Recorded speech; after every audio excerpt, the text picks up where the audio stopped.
in the programme. Do book in now, though, for our hashtag Just Ask Unbelievable Conference 2018, Saturday the 19th of May at premier.org.uk/Just Ask. You're unbelievable. Well, I'm really looking forward to today's edition of Unbelievable because we're going to that big theme, Jesus Mythicism, and we're talking to one of the biggest players in that field, Richard Carrier, on the programme today. He's coming on to debate, did Paul believe in a real or a celestial Jesus? This is going to the core of Richard Carrier's thesis on why he doesn't believe Jesus was a real, physical, flesh and blood human being.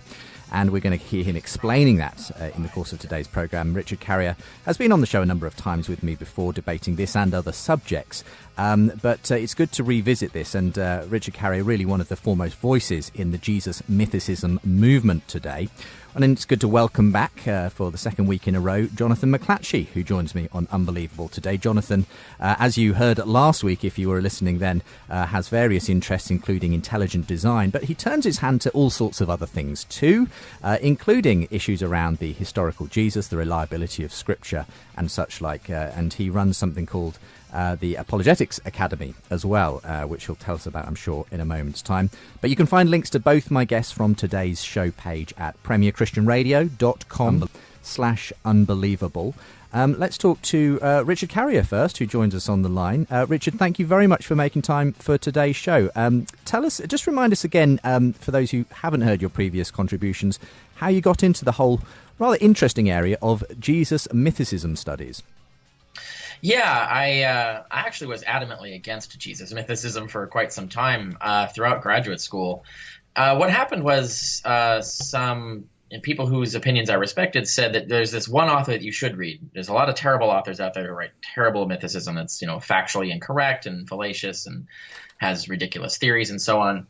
But they said you should read Earl Doherty. And so I read Doherty's book and I realized, okay, he's got a decent theory. It's actually a defensible theory. What is the response to it from the historicist community? And there really isn't one, or hasn't been one. And that left me to be uncertain then, maybe an agnostic, 50-50.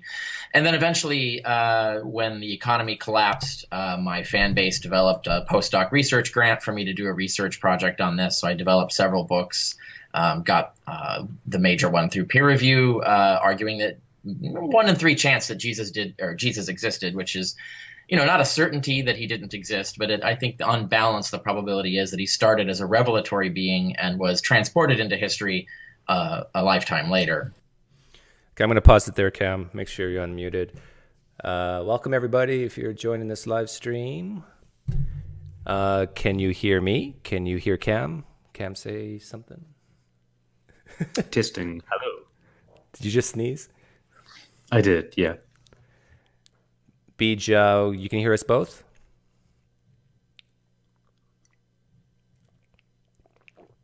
One point that Carrier made at the very beginning is when he calls himself a mythicist, he gives it thanks, Beej.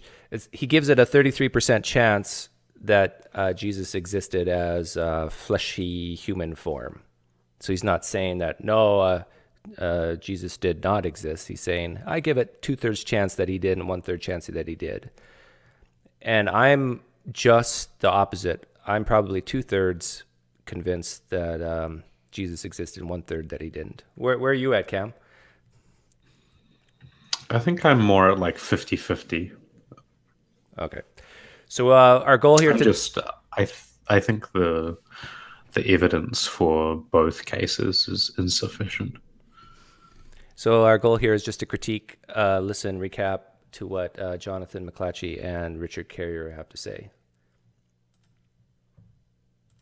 We will ask you at the outset, once we start the discussion today, to lay out that thesis in a little more detail, obviously.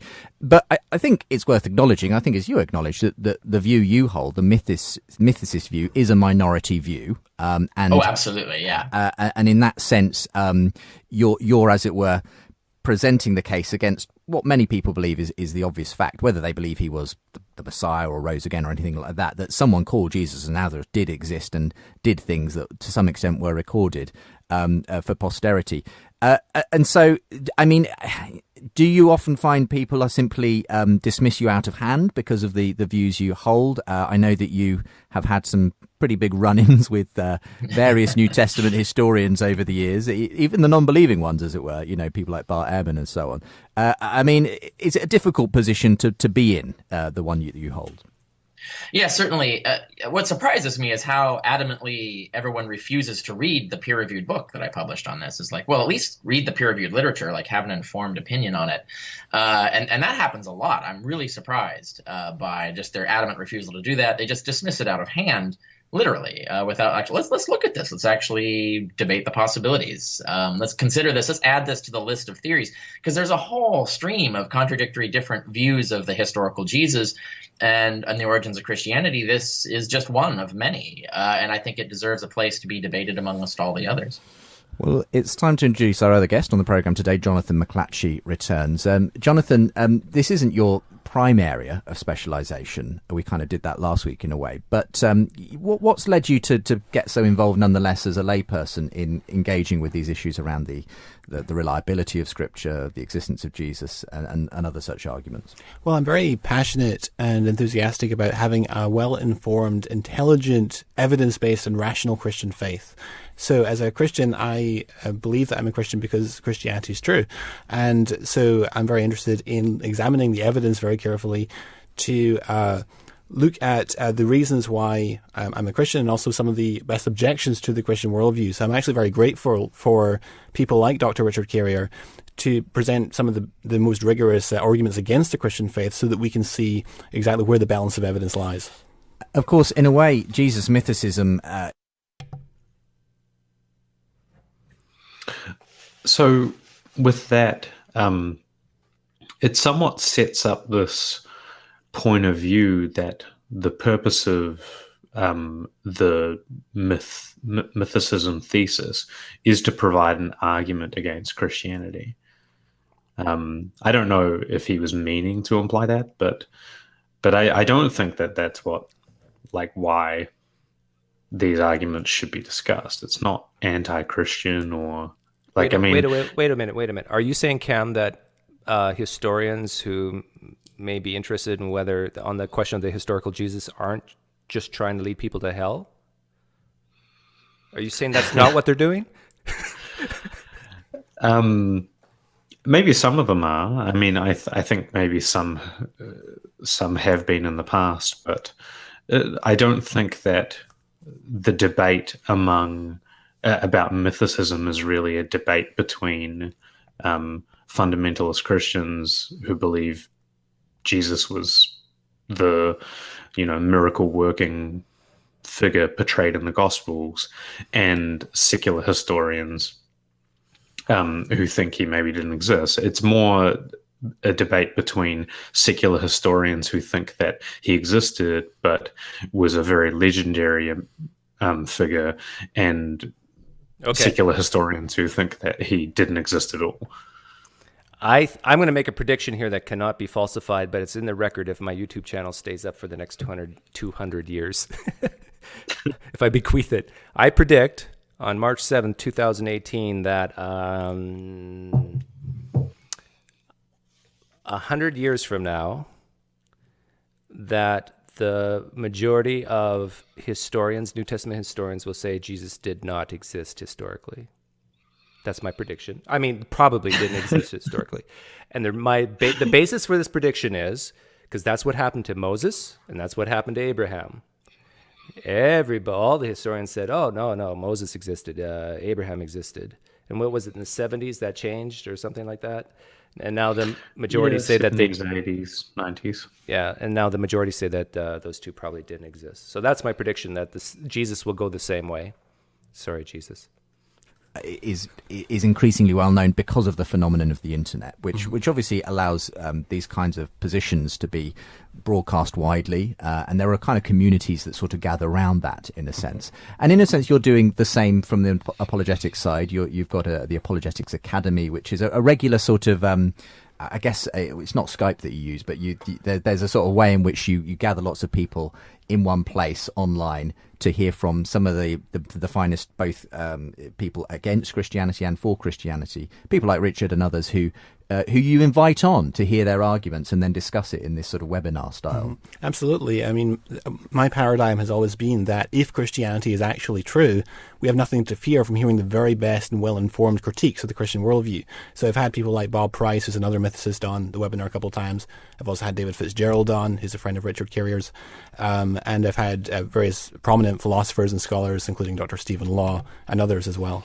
By the way, I respect Jonathan greatly for doing that. Rather me like too. this I show, think which had... it's really admirable that he has folks like that on. But once again, he's kind of propping up this narrative that that demonstrating that the historical Jesus existed somehow supports Christianity. Like, it's I mean, there are figures who believe in the truth of Christianity and don't think that Jesus existed as a historical figure. Yeah, but like Thomas Brody, for example. Yeah, but those are not true Christians, Cam. Come on.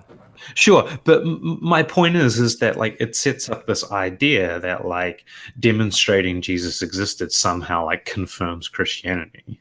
But that's a false narrative. I mean, most New Testament historians think that Jesus was largely a that he did exist, but he was largely a like legendary figure, like the antithesis of Satan. Yeah, basically, right? Think Satan, make him good. You got Jesus. Oh, that's blasphemous. I apologize. That's very much the same sort of approach that we shouldn't be afraid of engaging, some of the strongest objections to Christianity and meeting them head on. So if people want to do that, and it is kind of, as you say, it's kind of like taking apologetics to the next level. It's a very in-depth kind of treatment that you give it in the Apologetics Academy. If people want to find out more about when all the Christians just stopped listening after what I said, where should they go? Right, you can go to www.apologetics-academy.org and click on online apologetics training. That'll take you to the upcoming schedule. We use a webinar platform called Zoom, so we live stream on Facebook, and we are able. I'm going to fast forward the advertising and stuff like that. It is amazing what you can do now. It's so easy. Sorry, Christian Radio Premier. Top quality people in these fields. More serious version of mythicism that can be argued, and that was really first hit upon by Earl Doherty, and then I've developed it into the first peer-reviewed defense of this position. And one does have to distinguish between those two things. There is a lot of, like you said, the crazy internet version of mythicism, but then there's also the serious academic version, which strips away all of the stuff that's implausible or excessive, speculative, and so on. Well, I'm really looking forward to what we're going to be doing today. We're going to be diving fairly deep. It's a little bit of a warning for the audience as much as anything, that we're going to be going into some depth in terms of the scriptural analysis, the historical analysis, specifically focusing, though, on the Apostle Paul and whether he actually believed in a real flesh and blood Jesus or a celestial Jesus, the kind of Jesus that Richard Carrier says that was actually the foundation for the Christian story. So we'd be interested in hearing your response. By the way, Christians listening, if you want to defend Jesus, don't use the Gospels, use Paul. That's your best bet. To anything you hear on the show today, unbelievable@premier.org.uk is, of course, the email address to send those into. You can also find us online via the social media and leave us your thoughts that way. @UnbelievableJB on Twitter, facebook.com/UnbelievableJB if you'd like to get into. Like Christianity, we have and then he's to it and Unbelievable JB if you'd like to get in touch via Facebook. Follow us that way. All of those links and more, links to my guests and today's program, the ways to share it on, listen to the podcast, all at the show page, premierchristianradio.com/unbelievable. Yeah, sorry about it's not precise rewinding and fast forwarding on their website, so I'm doing the best I can. So did the Apostle Paul believe in a real or a celestial Jesus? That's what we're asking today, because one of the foremost Jesus mythicists in the world joined us on the program today. That is Richard Carrier, and he's got what when he first told me about this thesis, when you came on, I think it was with Mark Goodacre several years ago, Richard, when you happened to be in the country at the time. I must confess, I myself did, and I guess continue to feel unpersuaded. I felt this sounds so far-fetched. It sounds unbelievable, to coin a phrase. This idea that Jesus never existed, and all of the writings we have from the Apostle Paul, from the Gospels, well, they're either much later sort of fabrications, or they are references to a purely spiritual, celestial phenomenon, or what they believed was a spiritual, celestial phenomenon, not to a flesh and blood Jesus. So I'm going to have to ask you to lay this out in a little bit of detail now, so that we can hear what Jonathan has to say to it, and see what others think of it. So go ahead. This is your chance to lay down your thesis. I mean, at first we have to correct that the valid, the defensible mythicist thesis does hold that Paul believed that Jesus became flesh and blood, that he acquired, in fact, literally Jewish flesh, that he actually acquired a mortal body and died in that mortal body. But the view of this particular version of the origins of Christianity holds that actually took place in a mythic realm, not actually on earth, not in Jerusalem, etc. And in that sense, it tracks very similarly another savior cult in a neighboring province, which is Osiris cult. And we have from Plutarch where he actually says that in the Osiris cult, they had tales where Osiris is an actual historical person and his death and resurrection take place on earth. But he says that those are allegories for the real story. What actually happened is that Osiris acquires flesh in the lower heavens, and then he's killed there, and then resurrects, and then this gets in that version of the religion, it gets cycled year by year. But the point being is that there's this celestial version of acquiring flesh and dying, and then there's the earthly version, and the earthly version is not true. It's just an allegory for the cosmic things. I just want to highlight, and Cam, I don't want to talk too much about this, but if you read Genesis, if you read the New Testament, it seems to me a lot of people back then in ancient times believed that if you were to go up and go up, you'll hit like a third heaven or something like that. A real place. It has a direction. You can point to it. That's why Jesus ascended. And so what Carrier's talking about here is that this Jesus person was real, existed, but in that realm of existence, not the one that's down here on earth. Is that correct, Cam? Yeah, and I mean, it's not as if during the first century all Jews believed the exact same thing, but yeah, the cosmology of the time was one of different, like, layered heavens, and some Jews believed that there were like gateways or doors between these different layers of heaven, and that there were actually beings like angels and demons in those realms. And it sounds like a really crazy belief to people today, because they can't imagine people believing that there were actually like physical objects in space and that there were actual beings that were physical. But that is what was believed by a lot of people at that time. It's still believed by a lot of people today, and they're called flat earthers. Not all of them, but a lot of them. And so they don't just pull this stuff out of thin air. They're actually more biblical than other Christians. Well, yeah, that's obviously strongly disputed by Christians today. But I mean, my position or my perspective is that with the discovery of modern cosmology, a lot of the conceptions of the original cosmology of these peoples get abstracted away into some kind of ethereal realm or different dimension or something like that. And we have a lot of that stuff going on with ancient savior cults in general. So when we're looking at a savior cult like Christianity, we have a lot of similar characteristics: baptismal initiation, you have mysteries, you have fictive kinship where everybody's calling each other brother and sister, you have the equivalent of communion where you have communal meals, and you have this idea of a personal savior. And the personal savior God always undergoes some sort of passion. Literally, it's the same word in Greek. Sometimes it's a death and resurrection. Sometimes it's something else. And Jesus looks like basically a Jewish version of this. Everything that's different between Christianity and these other savior cults can be explained by looking at the Jewish side of it. That they've imported a lot of Jewish ideas and changed things up to make them, more Jewish in their characteristic. So when you look at this, we know all these other savior gods didn't exist, and yet all of them had tales about them, placing them in history in some form. So on Earth history, in some form. So what we need is more evidence that Jesus is different from all these other savior gods, that he uniquely amongst them all, actually was an actual historical person on Earth. And so where would you go to look for that evidence? And you would go, let's with the earliest documents you can find. And decades before the Gospels get written placing Jesus in Earth history, you have the letters of Paul. And mainstream scholars agree there's only 7 of those letters that are authentic. So we're narrowed down to like these 7 authentic letters of Paul. They're written in the 50s AD, so about 20 years after. This is a problem for a lot of Christians, the conservative ones, because they don't agree. They don't buy this. The Bible's inspired. It's the Word of God because of prophecies and other reasons. And so, no, to say half of Paul's writings, a quarter of the New Testament or a third of the New Testament is forgeries? Like, that's terrible to say that. But that's the consensus of scholars. Yeah, and that's why, in my perspective, this debate is not a debate between fundamentalist Christians and, atheists or something like that, because there's just a gulf between the perspectives, and in particular, there's a gulf between the fundamentalist Christian perspective on the Bible and what is the consensus position of New Testament historians.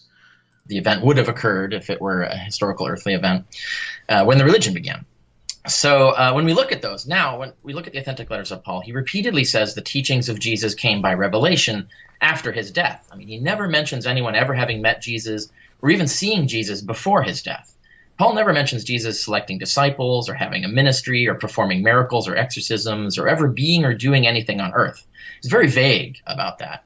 So just as Paul believes Satan, for example, was a historical person who fought a war in heaven and was cast down, yet still not becoming a person on earth, and we don't believe Satan is a real historical person who lived on earth, so also Paul may have believed the sacrificial drama played out by Jesus, which reversed the fall of Satan, it undid the effects of the fall of Satan, was similarly not on earth, right? So we know Paul and the early Jews and Christians of his day believed things like castles and gardens existed in the sky and the heavens, and that battles and burials took place there.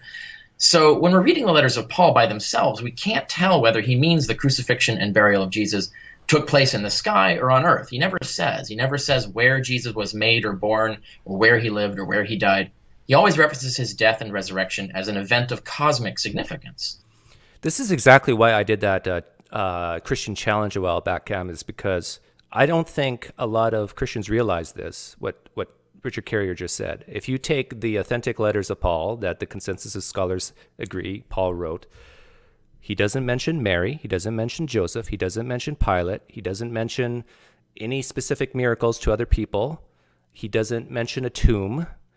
What else doesn't he mention? There's a lot of a ministry, choosing disciples, working miracles, clearing the temple, predicting the temple's destruction. Really, like, I mean, if you really, really hold in your mind the hypothesis that the events as described in the Gospels actually happened, and you just like hold that as a theory, and then like you ask yourself the question, what would you expect to find in the literature, the first literature we have written that talks about Jesus? The idea that you wouldn't expect to see any of the contents of what occurred in Jesus's ministry, to me, is absurd. Effectively, the only thing that is discussed is the death and resurrection, which isn't placed on, in any physical location or at any particular time, in relation to, say, like leaders or anything. But Cam, don't be silly. Everybody was alive who knew Jesus back then, and he didn't need to go into the minutia of who his earthly parents were and where he was born and his ministry and miracles. Everybody just knew that. That was common knowledge. So Paul was just giving the broad outline of who Jesus is in those early letters. The problem with that form of reasoning is, to me, what it would tell you is that if he did mention those things, then it would be evidence against Jesus's existence. Because, like, you're saying on the one hand that you don't expect him to mention it, but if you don't expect, this might be a complex argument, but if you don't expect him to mention it, if he does, then it's kind of evidence against, and that's weird. I think that, like, if you really hold in your mind the hypothesis that the Gospels are true, it's unexpected no random details from his ministry and teaching would be mentioned. I mean, there are some things, but the hypothesis of secular scholars is actually that the gospel writers are influenced by the Pauline letters. For example, experts on Mark claim that the contact between Paul's epistles and Mark occurs not because the things within Mark actually occurred. It's because Mark was using Paul's letters as a source, or at least were influenced by. There's going to be a lot of things Jonathan will mention that he'll argue points to a physical, fleshy Jesus, and that's coming up. And so that's where we look at, it looks a lot like Osiris cult in that regard. So from the letters of Paul, we just can't really tell which version of Jesus did he believe in? The modern idea of a historical Jesus who was embellished and legendized after his death, or this this parallel to Satan, a sort of anti-Satan, as it were, who undergoes a drama in the heavens. And that's the competing theory of the origins of Christianity that I'm advancing. It's a very interesting theory, and in a sense hinges, I suppose, on a few things. So including that this was, as you say, a Jewish sort of version of these pagan sort of celestial savior cults that existed. Obviously, you're excluding a certain amount of the Pauline corpus by restricting it to the seven that you believe are authentic, and obviously presumably putting out there as well that the Gospels, which are obviously the accounts of Jesus' earthly life, were later fictions, essentially, kind of clothing in flesh and blood this what was originally really a celestial figure. So is that kind of a summary to some extent of the different elements that need to be in place for your thesis to carry? Yes, of course. That's it begins there in just that brief summary. There's obviously a lot more that can be said. There's a lot more to be said. But yeah, that captures the gist of it. Yeah.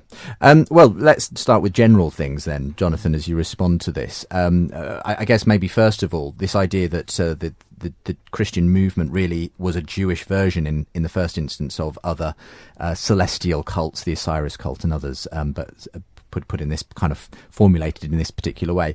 What's your approach to that when you compare it to other cults of the time? Yeah, as Carrier mentioned, we have to look at the epistles of Paul and the New Testament material to see whether it does correspond to that sort of model or paradigm that he is advocating for. I just wanted to note for the record that I don't subscribe to his minimal Pauline corpus that he wants to pin Paul down to just 7 of the 13 letters of his. Let me quote from Richard Carrier from his book on the historicity of Jesus. He writes, and I quote, "There is a great deal wrong with how a consensus has been reached on the dates and authorship of all these Christian materials, and the conclusions usually cited as established tend to be far more questionable than most scholars let on. I think there is a lot of work here that needs to be properly redone in New Testament studies, and I'm not alone in thinking that." I completely agree with Dr. Carrier. I actually agree with that as well. Given you wrote it, that shouldn't surprise us, yes. But what I'm hearing Jonathan saying is, okay, these scholars say that half of the Pauline epistles are forgeries, but we should doubt their scholarship, Cam. And I'm going to quote Richard Carrier here from his book that there's a lot more work to be done, and we shouldn't have any hasty judgments. But it seems like when you have a situation where you have scholars disagreeing, I think the default position should be one of, hey, let's just back up a second here and be agnostic, doubt it, rather than, I think Jonathan's coming from the point of view is, no, the default position is that all these are real letters from Paul, and so we should doubt that they're not. And it's sort of like the worldview default position type problem. Well, it's also like completely disingenuous for Jonathan to use that quote as if it's something that supports a point he's trying to make, because the point that Carrier is making there is actually to do with the fact that there are a lot of assumptions that are made in the analysis of the Christian literature that need to be revisited given the effectively the questionability of those assumptions.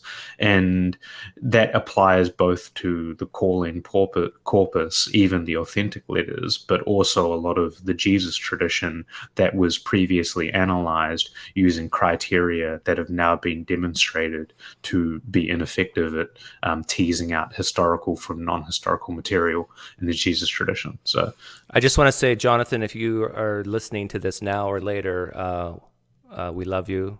We like you. We're just criticizing this debate.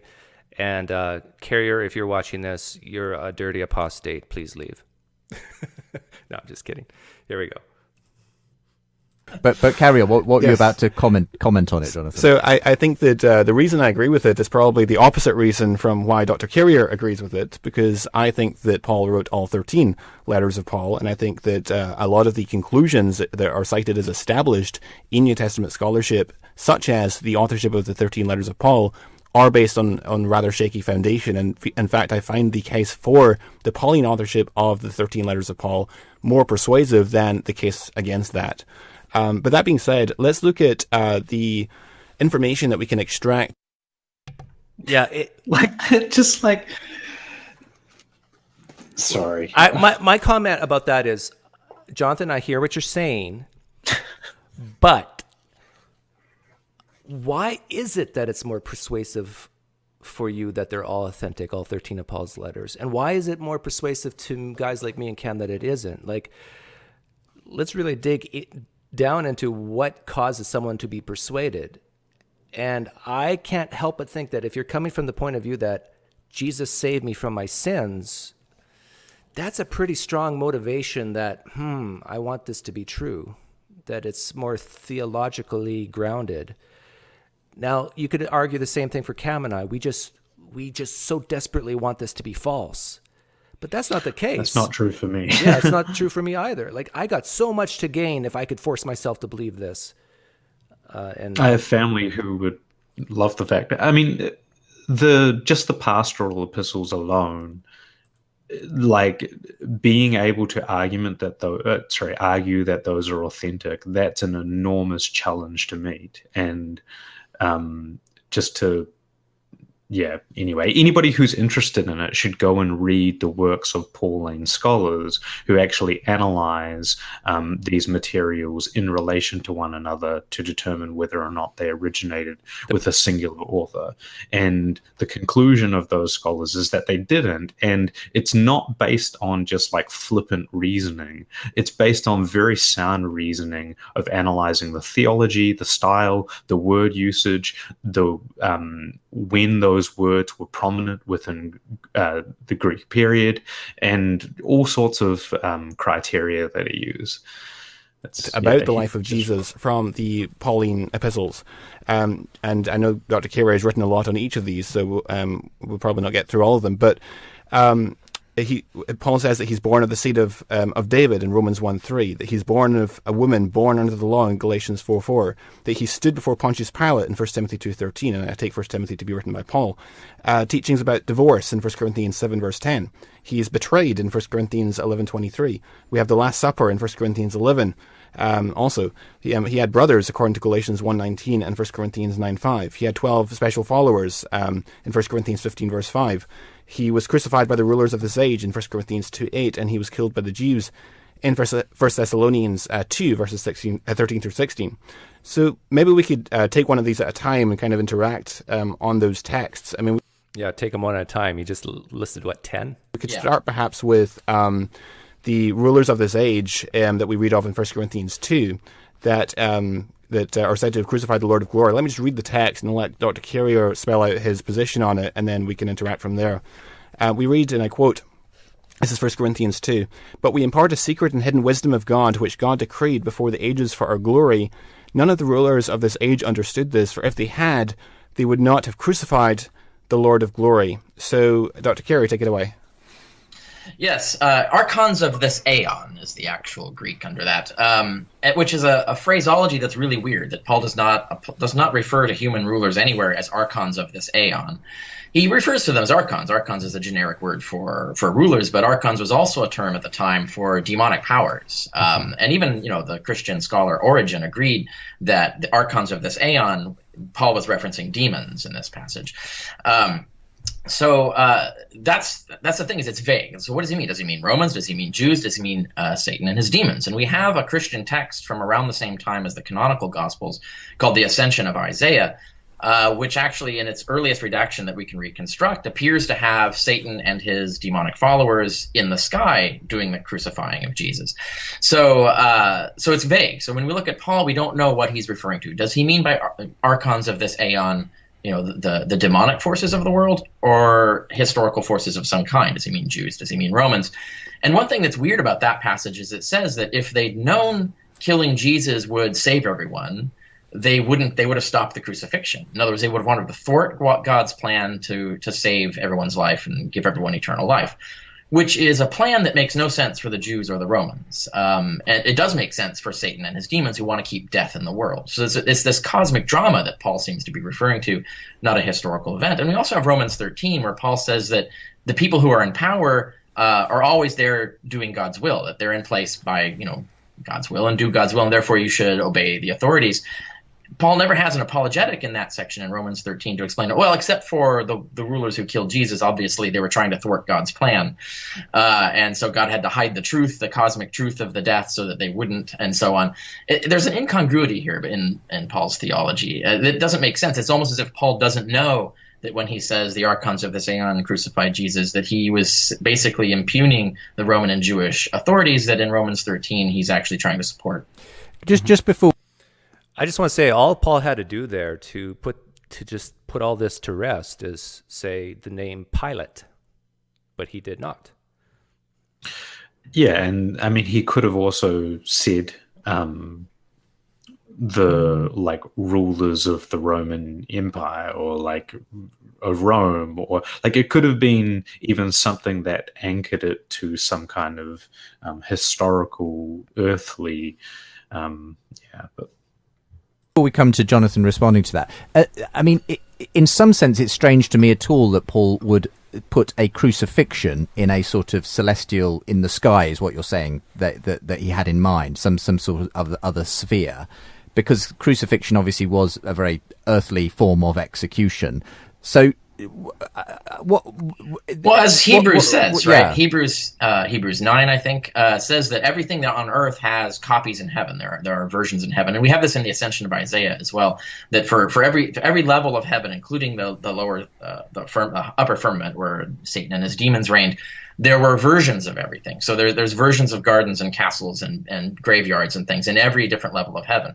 This is a standard Jewish cosmological view at the time. So when you're talking about a crucifixion, of course they're going to use the version of crucifixion that is a copy of what's going on earth, right? So if Satan is going to kill Jesus, that's going to be a crucifixion. That's the way they're going to mock this person. Okay. So, Cam, is Carrier saying here that at that time, a lot of people believed that there were castles up in the sky? Literal castles? Literal graves? You're muted. So, I don't think that this view was held by all Jews, and I also don't think that they believed that there was a copy of everything in heaven, but they did believe that there was a Jerusalem in heaven, at least a lot of them, and a temple in heaven as well, or some form of tabernacle. But yeah, and there was things that went on, like events that occurred. There were beings that lived there, and yeah, so but also I think there's an important point to make, is that crucifixion as conceptualized within the Pauline corpus never has anything that associates it identifiably with the Roman form of crucifixion, which existed in the first century. And why that's important is because the Greek words used for like a cross, like staros and crucifixion, don't actually tell you whether or not it was a Roman form of crucifixion, and actually could mean in various sources any form of like hanging up, even hanging up after death. So it was actually like common for people to be stoned to death, for example, and then be hung up on a tree, and that would be called crucifixion. So a lot of people import the Roman conception of crucifixion into the text because they're relying on the depiction that occurs in the Gospels. And destroy him. So it makes sense in context of the way people at that time understood the cosmology of the world. It still sounds obviously very strange, to our ears, the idea of Jesus sort of being crucified in outer space or something. But okay, where do you want to pick up your criticisms on this, Jonathan? Sure. So let's deal with this text that we were dealing with in 1 Corinthians 2. As Dr. Carrier notes, the word archon, he argues, could refer to human authorities and rulers, or it could refer to demonic or spiritual forces. In Romans 13, which he mentioned, it's clearly, I think, talking about human rulers and authorities. It says in Romans 13, and I quote, "Let every person be subject to the governing authorities, for there is no authority except from God, and those that exist have been instituted by God. Therefore, whoever resists the authorities resists what God has appointed, and those who resist will incur judgment. For rulers are not terror," archontes, the plural of archon there again, "are not a terror to good conduct, but to bad." And so there, in that context, that word is talking about human authorities. Now, so the question that we want to address is it talking about human authorities in 1 Corinthians 2, or is it talking about spiritual or demonic forces? So let's take a look at the surrounding context in 1 Corinthians chapter 2. In the previous chapter, in chapter 1, verse 20, it says, "Where is the one who is wise? Where is the scribe? Where is the debater of this age? Has not God made foolish the wisdom of the world?" He refers to human wisdom, human strength, a human perspective, and things that are foolish, weak, insignificant, despised in the world. And he says that his speech was, quote, "not based on the wisdom of men, and it was not a wisdom of this age or of the rulers of this age." And it's in this context that we get to verse 8 of 1 Corinthians 2. None of the rulers or archontes of this age, eon, understood this, for if they had, they would not have crucified the Lord of glory. And then verse 9, the next verse says, "What no eye has seen, nor ear heard, nor the heart of man imagined, what God has prepared for those who love him." And in verse 11, "For who knows a person's thoughts except the spirit of that person which is in him? So also no one comprehends the thoughts of God except the Spirit of God." And in case we still aren't convinced, here are verses 12 through 16. We read, "Now we have received not the spirit of the world, but the Spirit who is from God, that we might understand the things freely given us by God, and we impart this in words not taught by human wisdom, but taught by the Spirit, interpreting spiritual truths to those who are spiritual. The natural person does not accept the things of the Spirit of God, for they are folly to him, and he is not able to understand them because they are spiritually discerned. The spiritual person judges all things, but is himself to be judged by no one.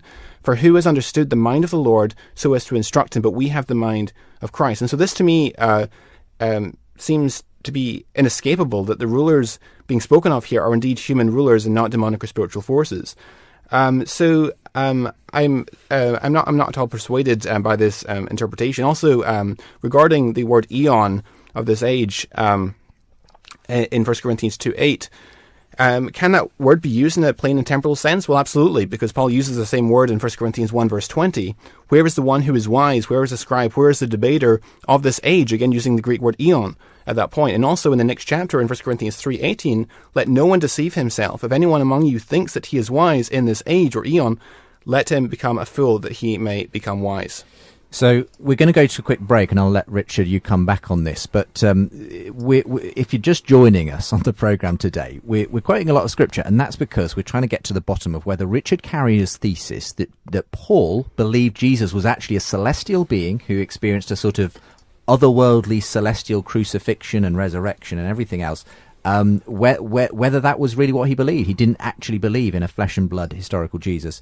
And we've got Jonathan McLatchie here in the studio putting the opposite case, saying just starting really with this section in 1 Corinthians 2, saying, as far as you can see, that it's inescapable that the crucifixion Jesus is referring to by the rulers of this age are not some demonic realm. It's he's talking about the authorities in Palestine in that era, and so on. So we'll hear what Richard Carrier has to say in response, and we'll widen this out to the book of Acts as well. I think there's a really interesting discussion to be had as well on that in the next section of today's program. You're listening to Unbelievable. I'm glad Justin gave that little recap, because a lot of people have come late to this live stream. So this is what we're talking about, what Justin just said. There's a commercial right now. I'm going to try to fast forward it. And maybe we'll let Richard respond, Cam, and then you can give your thoughts on all the scriptures that Jonathan just dedicated to listed. Radio. Welcome back to today's program. I did it. Today on the show, we're talking about the mythicist view of Jesus. Now, this has been a growing movement, online especially, and perhaps one of the most significant people in the movement is Richard Carrier.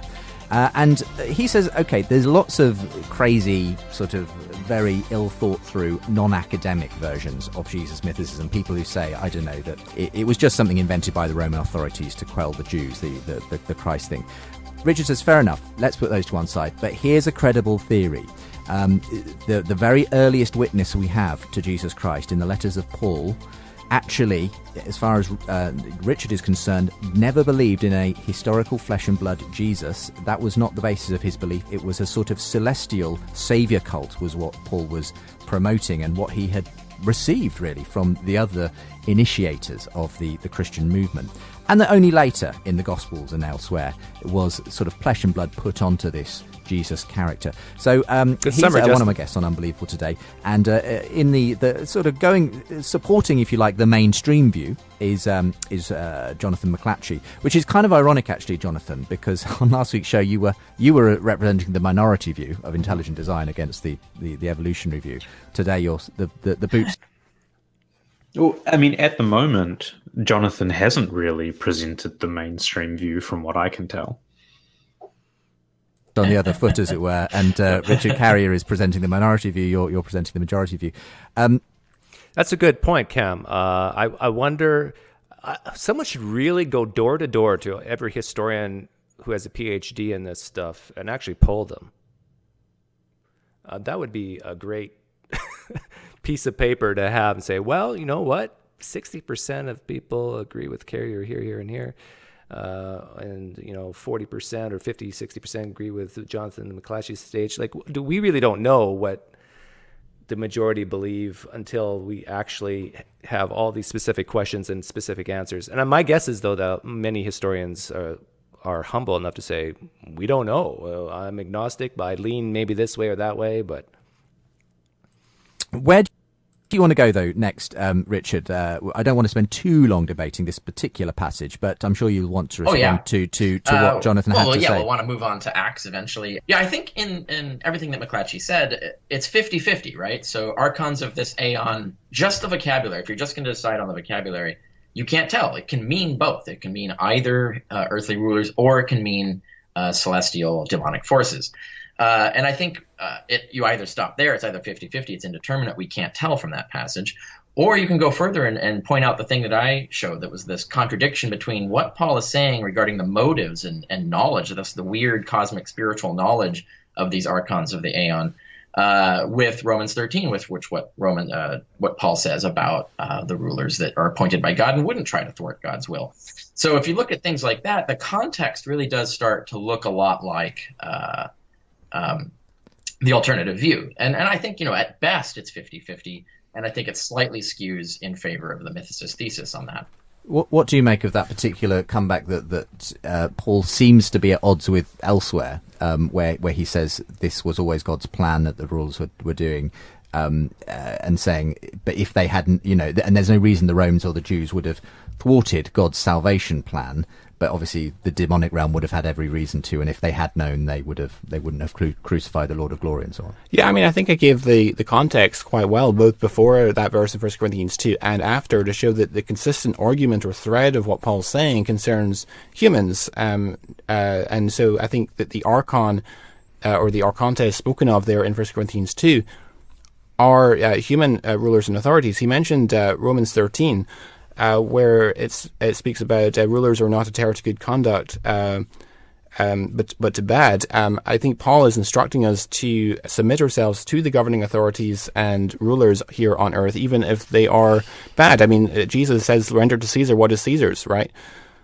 I mean, it also strikes me that even if you are someone who does take the mainstream view that Jesus was crucified by the Roman authorities with the support of the Jewish authorities or whatever, that Paul still obviously does believe that there's a spiritual element going on, that at some level the demonic realm is cheering this on, is in favour of this, wants this to happen.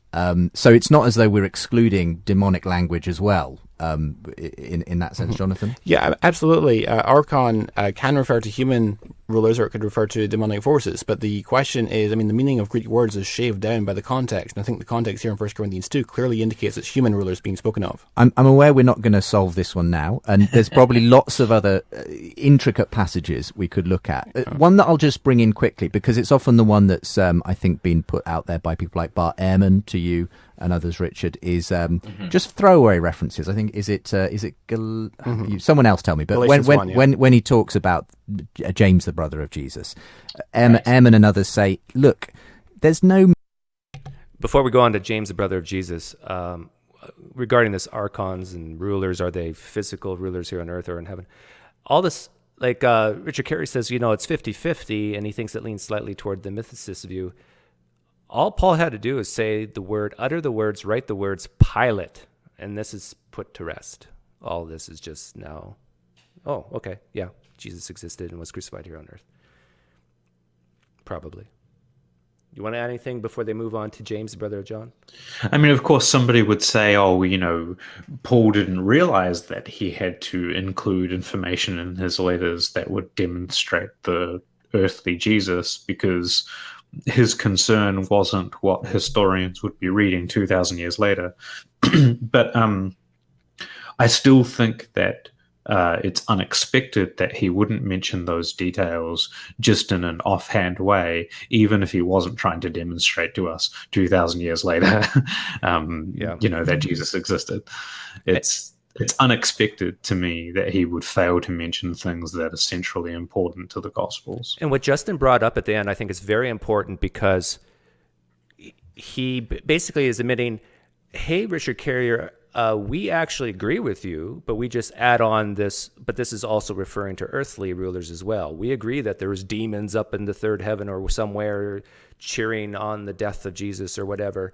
We get that. But that's the thing, though, is that in the view that is being espoused, the demons don't want Jesus to be crucified, and they wouldn't crucify Jesus if they knew. And the reason why is because Jesus' death and the function that it plays is actually against their intentions and against these powers' will. That's the idea, is that they wouldn't be cheering it on. They're not like, yeah, kill Jesus. Like that's not, because they know that by Jesus dying, that him being a son of God, his sacrifice will remove their power. But then why did they do it? What's that? Then what? Well, according to the mythicist view, they were fooled into doing it by Jesus adopting the divesting all of his power and taking on the appearance and the reality of a man. And so they didn't realize that they didn't realize that they were killing the Son of God, and therefore, fucking things up for themselves. Excuse my French. I'll edit that out in post. Motivation here. There's no they're not trying to theologize anything. It's just a throwaway reference to James, the brother of Jesus. You don't get a brother of Jesus without a Jesus for him to be the sibling of. So what's your explanation of those kinds of moments in Paul's letters, Richard? Yeah, for anyone who wants to go deep dive on this, of course, my book on the historicity of Jesus really has sections on all of this stuff, with scholarship cited and all of that. But to just quickly answer that one, we know for a fact that Paul believed that all baptized Christians were brothers of the Lord. Jesus is the firstborn of many brethren. So when he's talking about brothers of the Lord, does he mean just non-apostolic Christian? Is that just the word for Christian that he uses at the time? Does he mean cultic brother, or does he mean biological brother? And once again, it's unclear. The way he talks about it, he only uses the term twice in his letters, the letters that we have. So we don't really know. It's once again, it's 50-50. It's vague, which is kind of strange. I think it would be more clear if he's going to talk about the family of Jesus. You'd think there'd be more explicit references to biological kin rather than him making the distinction between, oh, yes, there are brothers of the Lord who are cultic brothers, and then there are biological brothers. You would think he would need to make that distinction. Do you, I mean, I'm not familiar with the precise Greek and the language used here, but would it have been possible for Paul to make it a lot clearer that he was talking about a biological sibling rather than a more general spiritual brotherhood? Yes, he could say brother of the Lord in the flesh, for example, or something like that. There's a variety of ways he could do it, and he would feel the need to do it if, given the fact that we know that he knows and his readers know that brothers of the Lord are also baptized Christians. So he would need to make some sort of distinction and say, well, I mean a particular kind of brother of the Lord. And what's your view on why he singled out James for this title at this particular moment in the... Or he could have said James, the son of Mary, just like Jesus was the son of Mary, born to Mary. Again, the same argument that with Pilate, all Paul had to do was say the name Mary, and a lot of this can be just put to rest, but he didn't. These particular letters. Well, he had to. I reference Trudinger, the scholarship of Trudinger in my book, where he points out that the grammar here actually says, I met the only apostle I met was Peter, and then I met this other guy, James. In other words, the grammar is actually saying that this James is not an apostle, that he's someone else.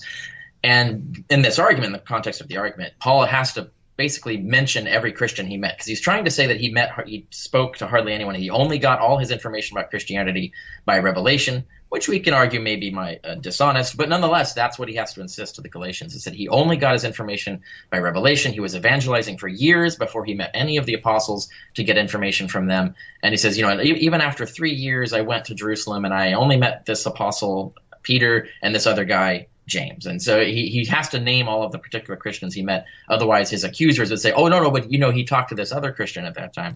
So he's basically just making a distinction between apostolic and non-apostolic Christians and saying he only met 2 Christians on that visit. And then it was many, many years later before he met them again. And so he uses the word brother to distinguish James from being an apostolic Christian.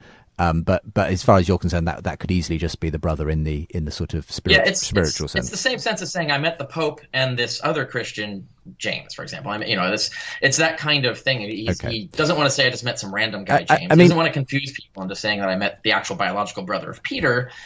So he has to actually say brother of the Lord James to specify what he means. Well, Jonathan, even today, Christians call each other brother and sister in the law. That's sort of, common terminology. Why in this instance do you feel, no, Paul is actually referring to the biological sense of brother when he talks to James? I mean, this is actually something which is debated by Greek scholars as to whether Paul is calling James in Galatians 1 an apostle or not. I think probably the majority of scholars think he is calling James an apostle, but be that as it may, if Richard Carrier was only relying on Galatians 1, I think he would have a plausible argument here.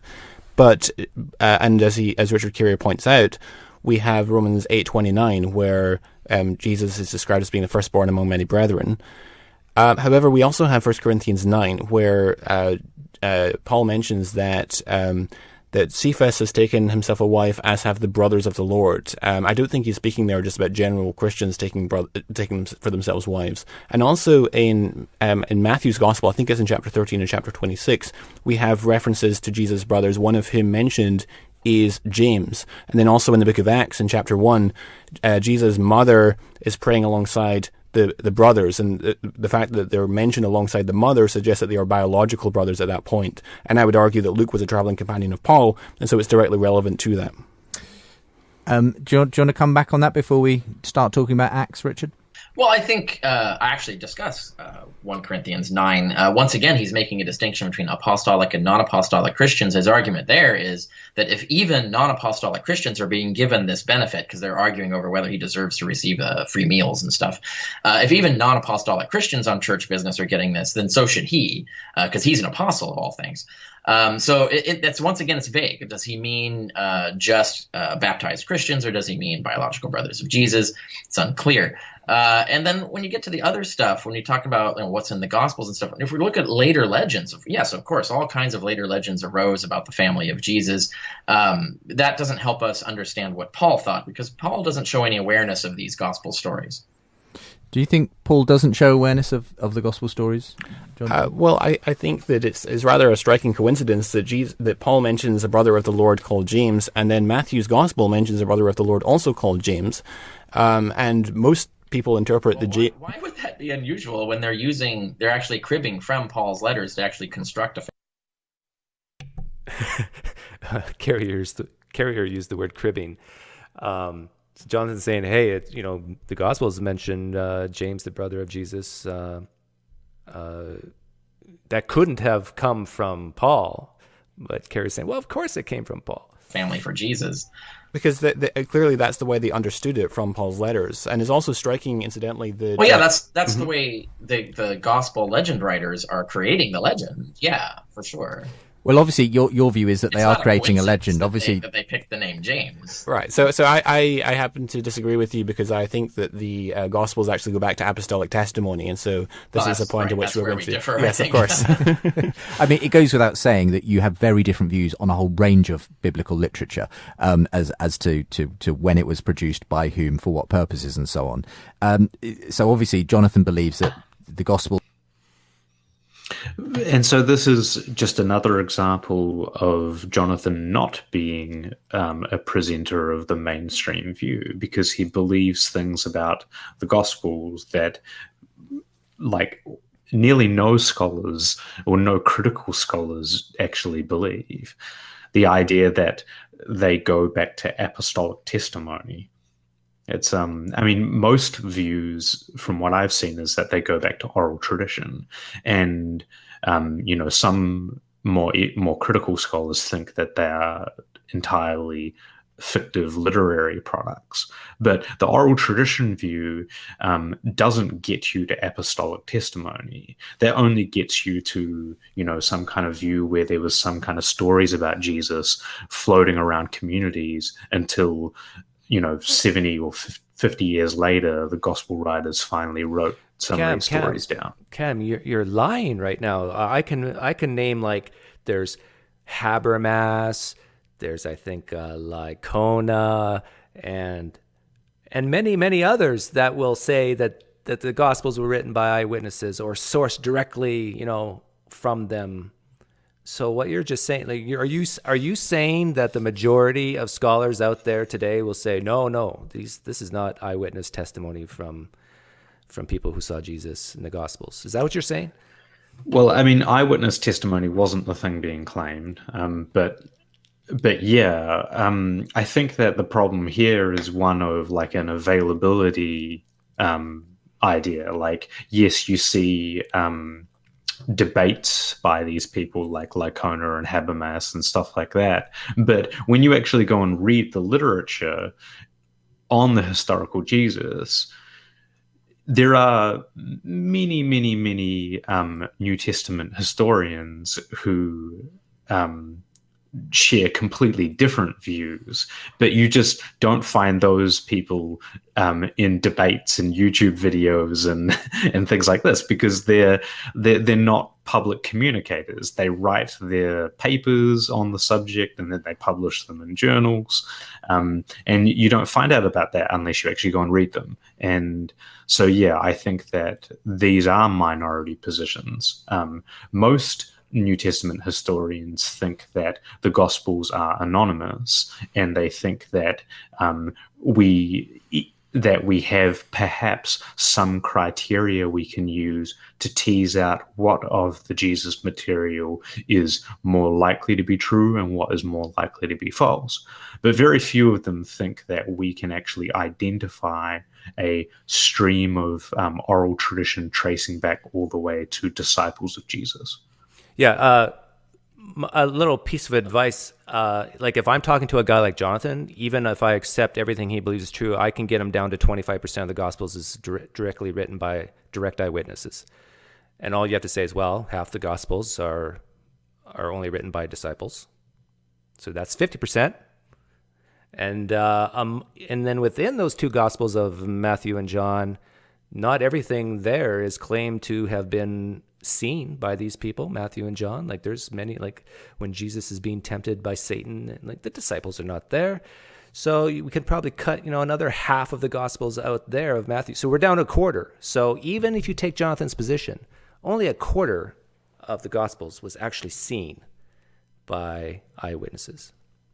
Well, and also, like, of course, Matthew and Luke, they are dependent on Mark as a source, despite never acknowledging this, which is weird. And Mark is not an eyewitness, of course, because the tradition about Mark is that he was actually some kind of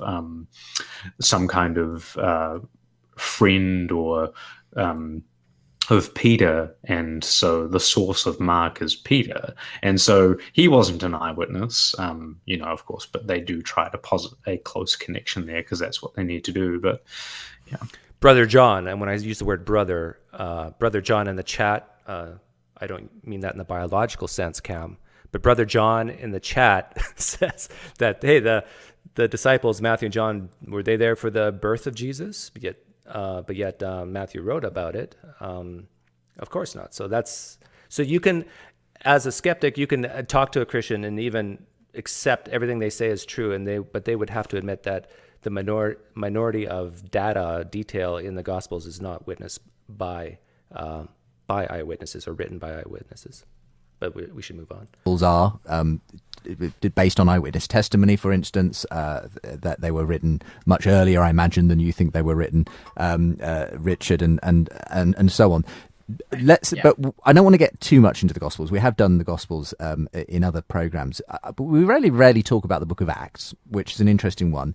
Just briefly again, if you would, Richard, give us your summary of what you think the Book of Acts is, which, as far as I'm aware, you believe is basically a fictional account by and large. Do you want to sort of spell out what you think it is, and then we'll see what Jonathan has to say? Yeah, Luke, the author of the Gospel, whoever he actually was, also wrote this sequel, which is the history of the church, beginning right after his Gospel ends, up for about 30 years. He gives like the early history of the church for one generation.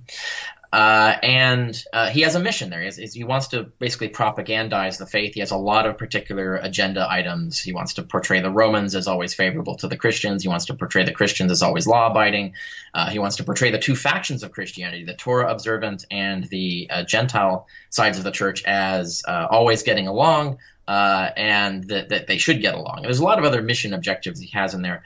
And he's doing it in the way that a lot of fictional history got written at the time. He's crafting stories to convey moral points, political points, and points about the gospel. If he's relying on historical sources at all, it's really difficult to figure out what are the historical facts and what are the embellishments and changes that he's making to it. And to that extent, do you literally believe the whole thing is sort of cooked up from scratch, or was there a early church community that he was at least drawing something from, or albeit in your view embellishing it greatly? Just an example of such like unifying and harmonizing that the Book of Acts has as its objective.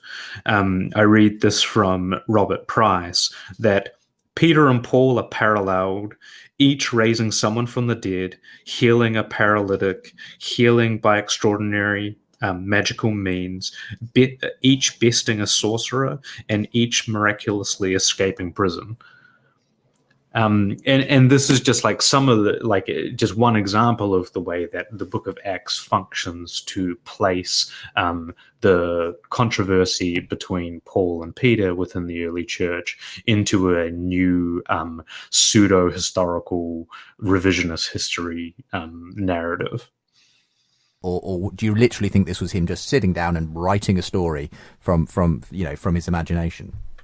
I don't know. I suspect he had sources. I suspect there's some skeleton of truth in the structure here. And I find that I talk about this in chapter 9 on the historicity of Jesus, where I think there's peculiar things in Acts that suggest he's working from source material that he's layering on and adding to and changing up. It strikes me that it's just difficult to determine which is which. I mean, all I can say is if it was purely from his imagination, he's an extraordinary storyteller, because there's a great deal of detail in there, almost too much detail sometimes, as he elaborates on Paul's journeys and where he went. You were shaking your head, Cam? Well, I think it's just a failure to... I do actually think that there were historical sources in Acts, but I think that Justin's comment there is a failure to appreciate the human ability to write creative works, and also a failure to understand the type of education that typical people who learned to write the type of Greek that the author of Acts does, what kind of education that they would have, which involved effectively creative writing, and involved learning techniques of taking prior stories and using imitation to produce new stories. Cam, I haven't read any, I don't read fiction, and so I haven't read any novels, but is there detail in novels? Yeah, there's a lot of detail, and sometimes a novel is woven into the fabric of historical facts that were known to the author at the time. And oftentimes a writer of fiction, historical fiction, will actually use source material from the period in question they're writing for, sometimes even current events. This happened and that happened and the other. But, just coming back to you here, Jonathan, firstly, let's hear your response to that, why you think Acts is an actual telling of the history of what happened and who you think Luke was in that respect. But also, obviously, how it ties back into our main subject here, whether the historical Jesus really was a flesh and blood person. Right, great way to go. So I think that there's powerful evidence for the substantial veracity of Acts, and indeed that the author of Acts, who I take to be Luke, was a traveling companion of the Apostle Paul. I know Richard Carrier thinks that the book of Acts is largely historical fiction, that it was written even in the 2nd century, and I don't find those positions at all plausible or tractable. Let's take an example of how it relates to the letters of Paul. So William Paley, who's one of my great heroes of Christian history, in his book Horror Pauline, lays out an argument that he calls undesigned coincidences. And I know Richard Carrier has written a couple times on this issue. In the book of Acts, we find undesigned dovetailings with the Pauline epistles. Let me give an example to illustrate. In 1 Corinthians 4, for example, Paul mentions in verse 17, "That's why I sent you Timothy, my beloved and faithful child in the Lord, to remind you of my ways in Christ, as I teach them everywhere in every church." So at the time that Paul's writing to the Corinthian Christians, he's already sent Timothy to the Corinthian Christians. In chapter 16, though, we read in verse 10, "When Timothy comes, see that you put him at ease among you."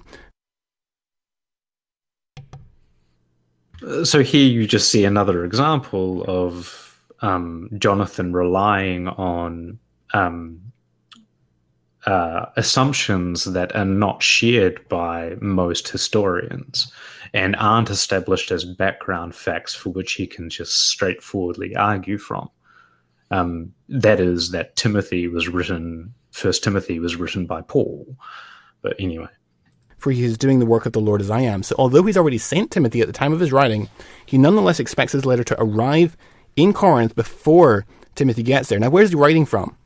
We know he's writing from Ephesus because he mentions Aquila and Priscilla sending their greetings from Ephesus.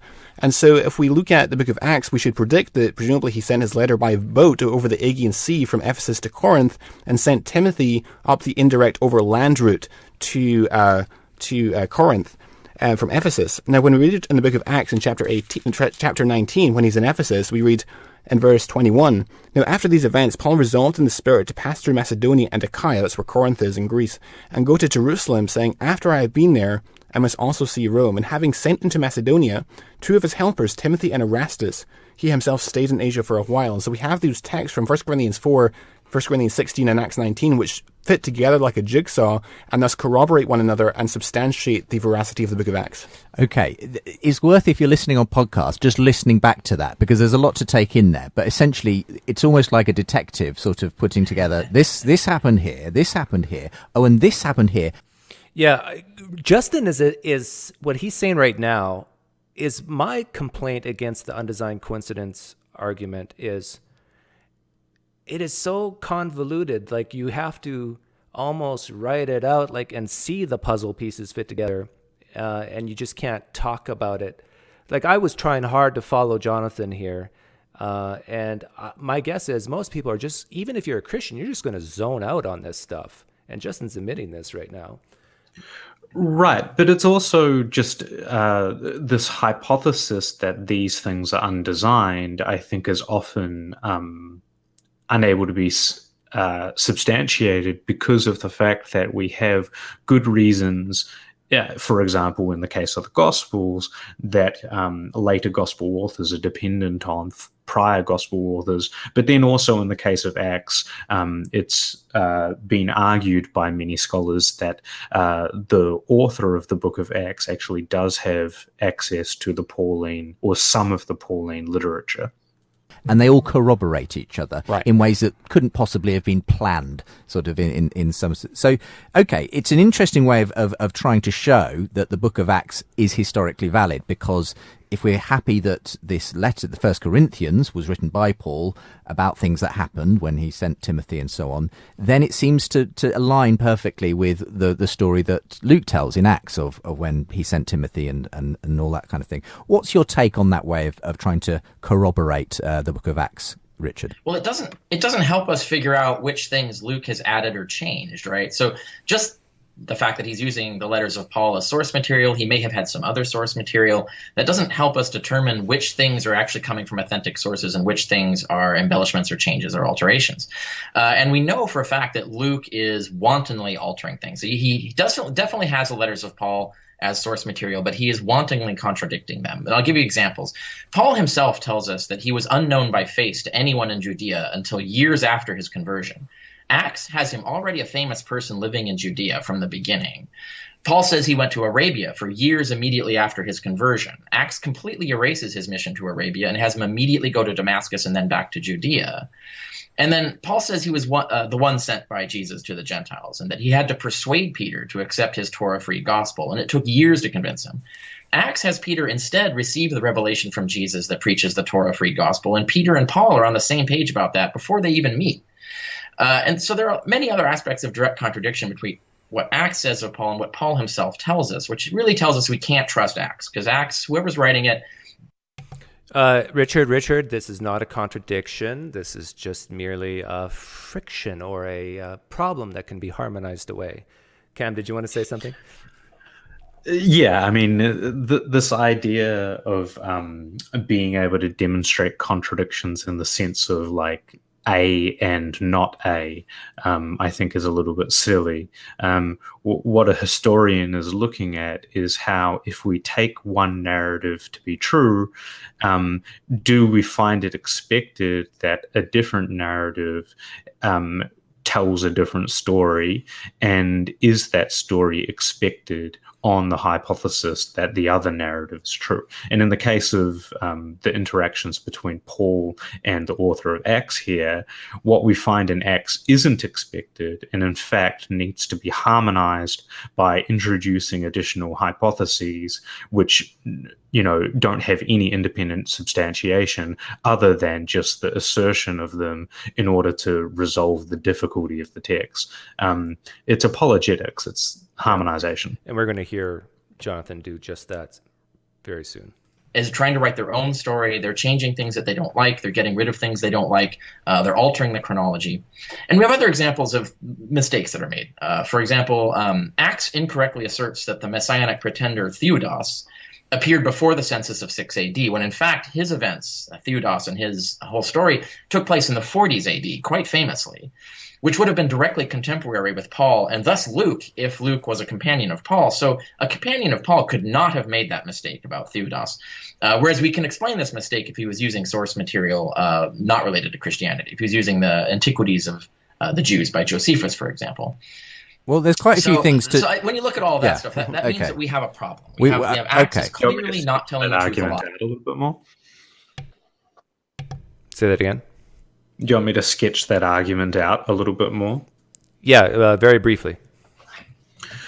So the idea here is that if it were the case that the author of Luke was actually using Josephus as a source, it would be very easy for the author to make the mistake that he does, because of the fact that within Josephus, the chronology is presented in the incorrect order, not because Josephus is making a mistake in the chronology, but just because that's how the text is written. And so... Gamaliel's examples presents the most egregious anachronism in Acts. Theudas is his first case. Theudas led a rebellion in 44 CE, well over a decade after the dramatic date of the speech, while the revolt associated with Judas took place in 6 CE. The most probable explanation of this error is that Luke took the example from Josephus in Antiquities, who once referred to these persons in an inverse chronological order. Other explanations involve elaborate hypotheses, unlikely coincidences, and dubious assumptions. This is, moreover, but one of a number of instances in which Luke's use of Josephus is quite probable. If Luke erred in reading his source here, he would not be the only writer who has been guilty of such a mistake. Let me translate that for the people who live in the South. What Cam is saying is that when Josephus wrote about some history, he inverted the chronology in the reading of the text, but he got it right, but something that happened later he wrote about first. And what Cam is saying is that the author of Acts wasn't smart enough to catch that, and so he made a mistake by saying one happened before the other just because he read his source material from Josephus. But if he would have been smart enough, he would have realized, oh, okay, this came before that. So it's more expected that, hey, the author of Luke just made a mistake than that he actually knew this stuff. So it's evidence that he actually did. What was the word? Crib? Is that what? Take information from Josephus. Yeah, but once again, it's another example. If it is the case that the author of Acts did use Josephus as a source, which I think he did, because I think that there are other cases where he does as well. If that were the case, it means that he used it without citing the source. He didn't say he was getting his details from that source. And, as well, if it is the case that he used the letters of Paul, it's another instance of him using a source without saying it.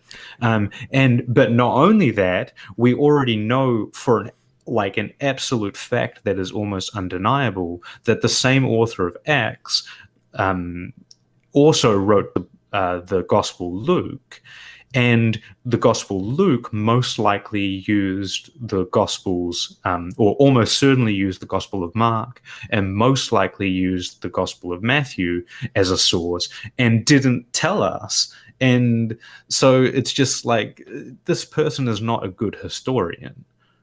Yeah, something similar happened in the Gospels, taking data from the Old Testament. And I remember when I was a Christian, this really impacted me. It was the prophecy of Zechariah 9:9 with the two colts, the mother and the colt, or when Jesus enters Jerusalem on a colt.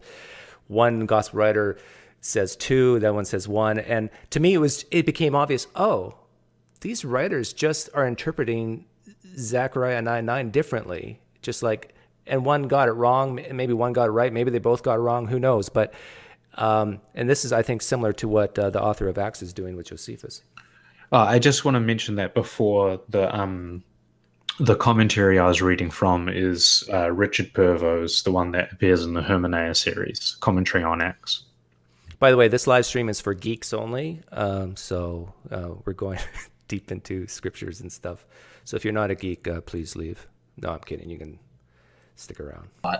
And so even if you find examples of, maybe it's got this part right, that doesn't help us with the other stuff.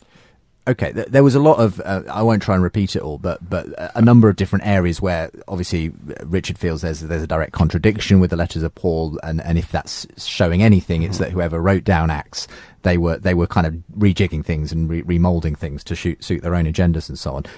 General response or particular responses to any of those issues?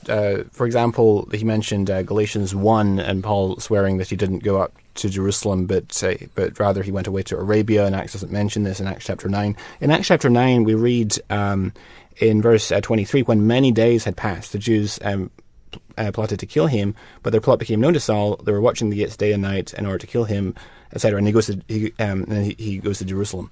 So the key point here is, what does it mean for Luke to write many days? And if you look, I think it's in 1 Kings chapter 2, the same term, many days, is taken to refer to a 3-year span at that point. So it doesn't necessarily, I think Luke here in Acts chapter 1 is telescoping quite significantly.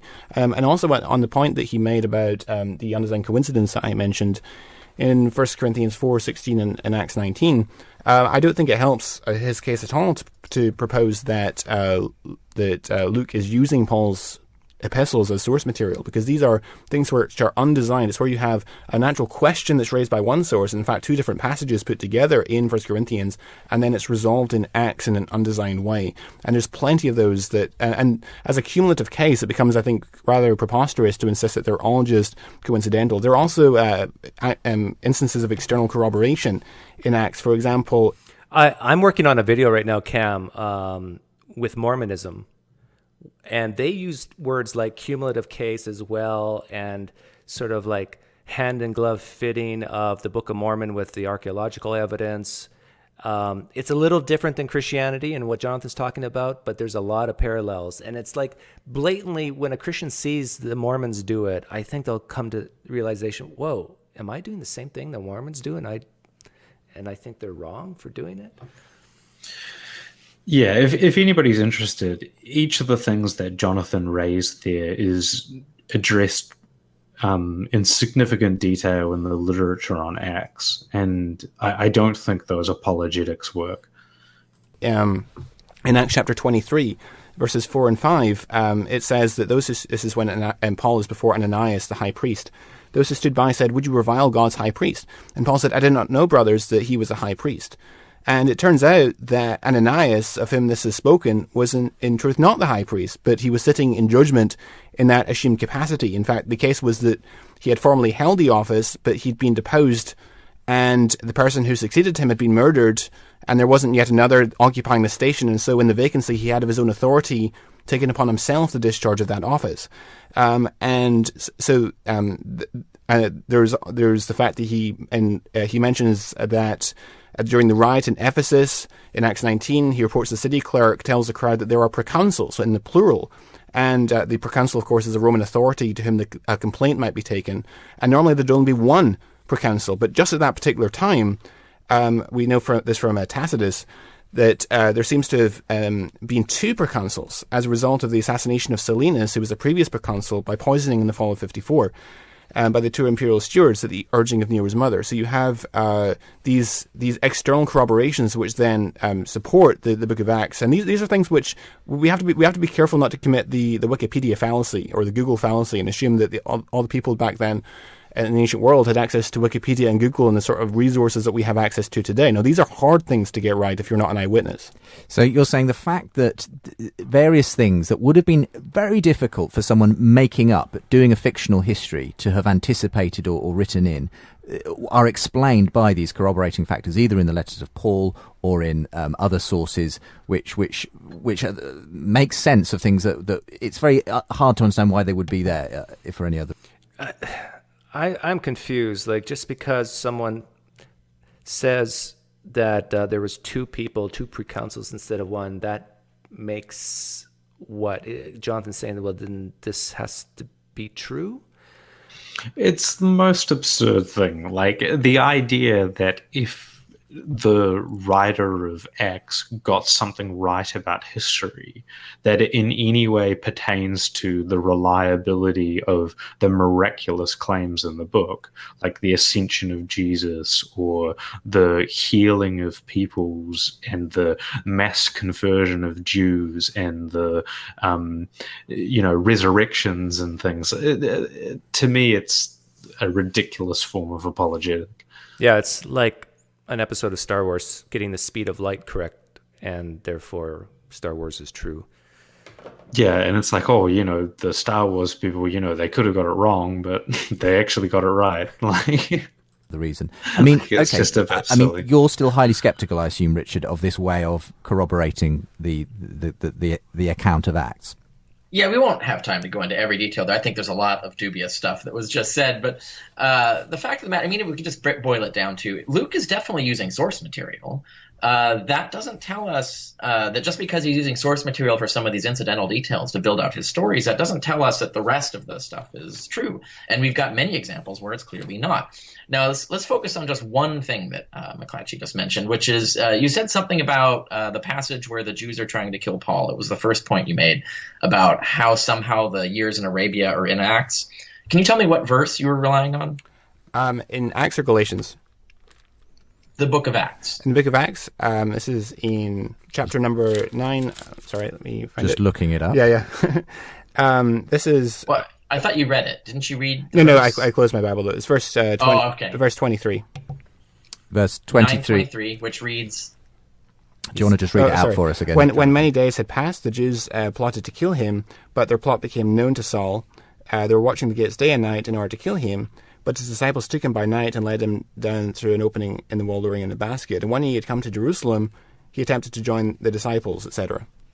Yeah, that's in Damascus, though. So when was he in Arabia?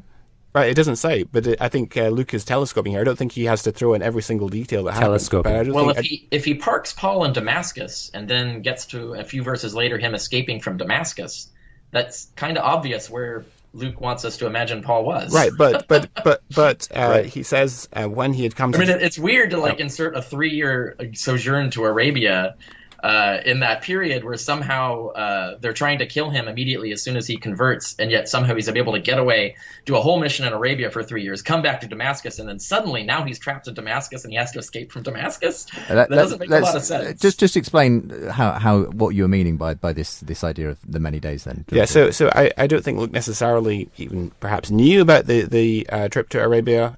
Paul may or may not have told him, but... So I don't think this contradicts the book of Galatians. Paul may simply not have known this. He knew that there were plots made to kill him, and so he leaves Damascus, and then he's in Arabia. We know that from verse 26 when he comes to Jerusalem. So I don't think this necessarily contradicts the Galatians. There's no at all. reference to Arabia there, so I don't know. No, I agree with you. I don't think there's a reference to Arabia, but I don't think it contradicts Galatians. Let's move on, because just before we sort of have to go to a break, tying this back into the question of the historical Jesus, for you, Jonathan, the fact that you believe that there's evidence that Paul went on all these journeys, had these interactions with people like Luke, presumably that's relevant because then that corroborates the gospel account of Luke.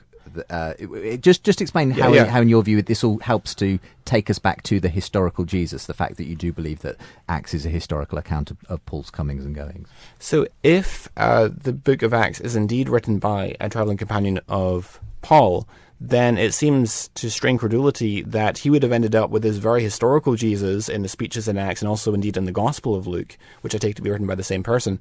And if indeed Paul had this idea of a celestial Jesus, and indeed, I think that Paul himself has access to Luke's gospel because he quotes it in 1 Timothy 5:18, which, of course, Kierkegaard is going to deny. So I'm putting the pieces together here. So basically, if Paul was a traveling companion of Luke, it seems we wouldn't have had all this historical Jesus stuff in Acts. We would have had the celestial Jesus stuff, in a sense, if that's who Luke was right. traveling with and getting his theology from. But as it is now, obviously, Richard's point is he just doesn't believe Luke was a traveling companion with Paul. He thinks he was taking him as sources and inventing a story. So that's obviously where you part company majorly.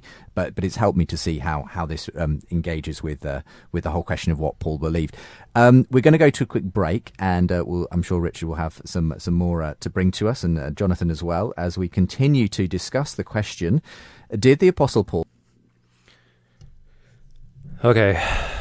So I got a lot of thoughts about this. Christians realize that this is a problem. I think they really do, because Paul says that he went to Arabia, didn't go back to Jerusalem for 3 years? In Paul's letters he says that, but Luke, it's just not there. And so here we have a problem of Luke is apparently a traveling companion of Paul and fails to mention that Paul went someplace for 3 years. In fact, in the text in Acts, makes it sound like, that never happened. But yeah, and it's also really implausible on prior probability grounds, because it's well established within the field that the Gospel of Mark was written in 70 CE, and that the author of the Gospel, Luke, used Mark as a source. But now it's being hypothesized that the same author who wrote Acts was a traveling companion of Paul, like 30 years before. Like, it's just not plausible. And this is like, I think that Jonathan said something quite revealing at the beginning of that last section, where he said something that made me think that the real reason why he believes that Luke was a traveling companion of Paul is because if it were the case that he was, that it would validate the material in the book of Acts. But remember, the book of Acts never tells us that Luke was a traveling companion of Paul. He never says that. Like, wouldn't an author who was a traveling companion of Paul say that he was? Wouldn't he say, I did this and I talked to Paul on this occasion and he told me this, and when Paul escaped from prison he told me this? It doesn't read as if it's by a companion of Paul, and he's never said to be. I think that it strains credulity, to borrow a McLatchie phrase, that he was, and I think that it has to go against the consensus view of New Testament historians regarding the authorship of well, wait a minute, Acts. Cam. People in that time and place, in that era, they didn't talk like I went to there and I went to there, and they just didn't write that way. Well, I mean, some of them did. Like Paul. when they were eyewitnesses to things. Yeah. And when they were narrating things that occurred to them that they witnessed. You get historians who interviewed eyewitnesses that don't narrate details that way because of the fact that they are getting it from somebody else. But then they tell us who they were getting it from. But Luke doesn't do that, or the author of Acts doesn't do that. He doesn't do that in the Gospels. He never tells us that he was using Mark and Matthew as a source. He doesn't in the book of Acts. He never tells us that he's using Josephus and the letters of Paul. And even, I believe, some Homeric sources as well, not as sources, but as inspiration for the sea narratives and shipwreck narratives. Yeah. This is I think this is a huge difference between an apologist and a truth seeker. Ooh, that's going to offend some people. But the difference is a truth seeker not only focuses on what is said in a text, but also what is not said. An apologist just focuses on what is said and then comes up with ways to make things fit if what does say seems like is a friction. Yeah, and I think what you find with apologists is that all the way down the line within New Testament scholarship, on every position where if their view was false, it would play a big role in doubting the reliability of Scripture, you find them settling on the side that gives them the best ability to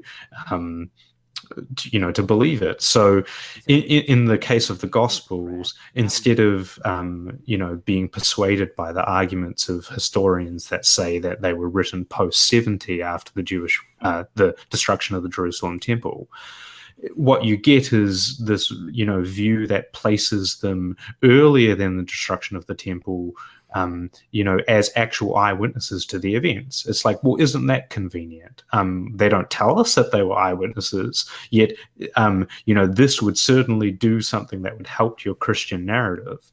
And then in the case of Acts, once again, it's like the author of the thing needs to be somebody who's placed close enough to the events such that we can rely on it. And so who is this person? Oh, look, Luke.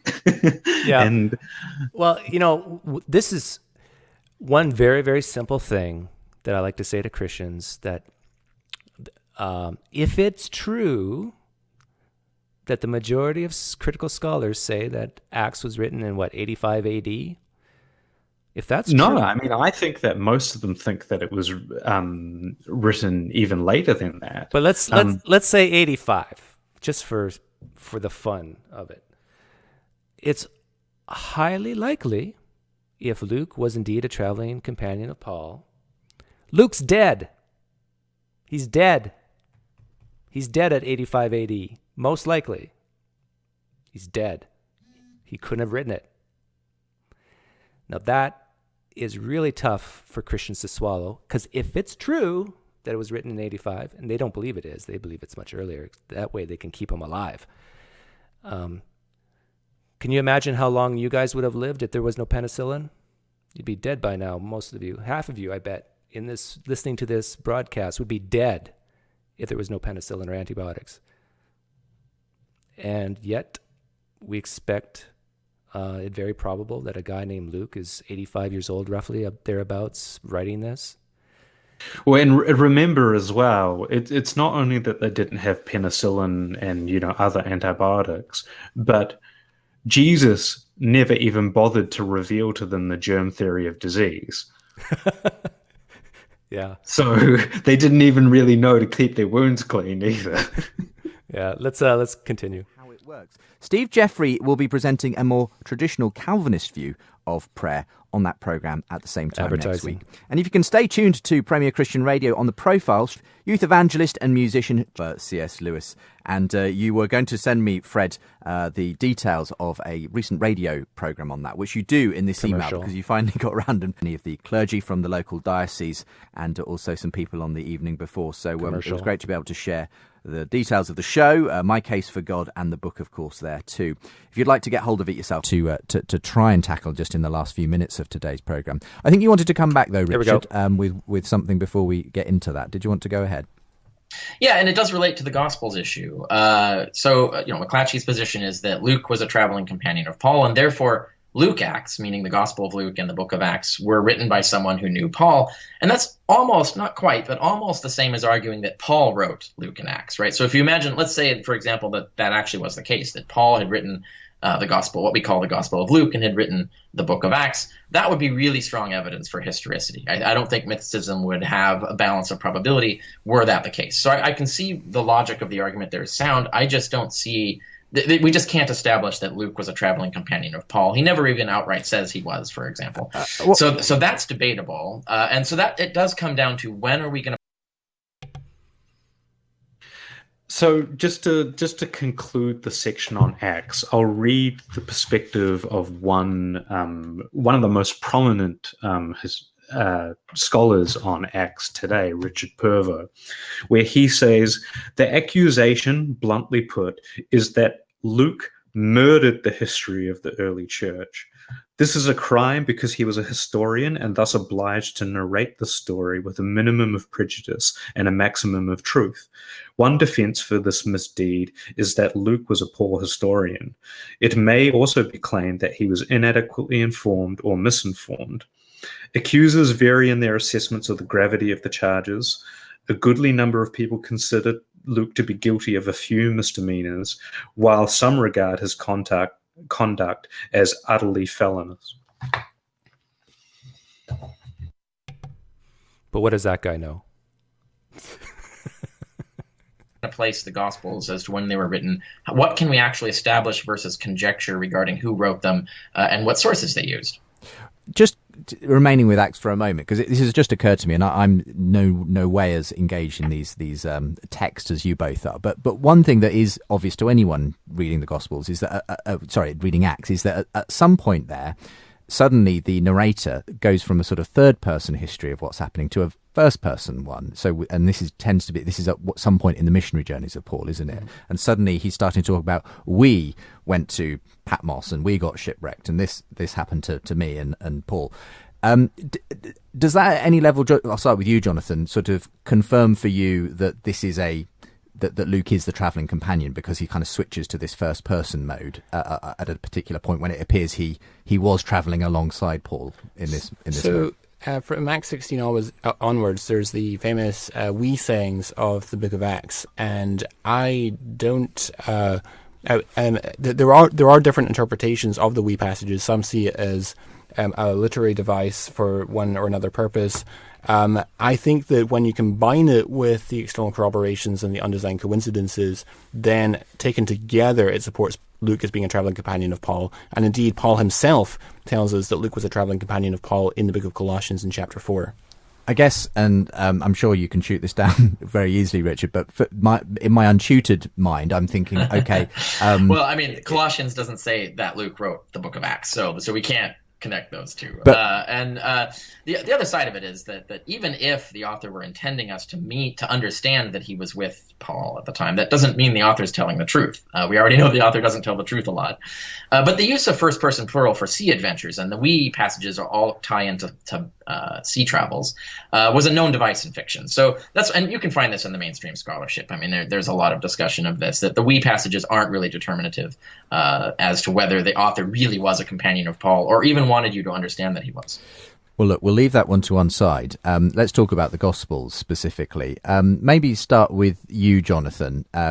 What for you are some of the things that Richard has to deal with when it comes to the Gospels that for you suggest they can't be seen as later sort of fabrications or made up stories that help to kind of put Jesus in a place and time in history and so on? What for you are the fingerprints, the clues that help us see this genuinely was a place, time, and history associated with Jesus? Well, again, I would like to draw on the argument from undesigned coincidences that we find in the Gospels. So let me give just one or two examples very quickly. In John chapter 6, of course, we have the feeding of the 5,000 miracle, and Jesus turns to Philip in verse 5 to say, where should we send the people to buy bread?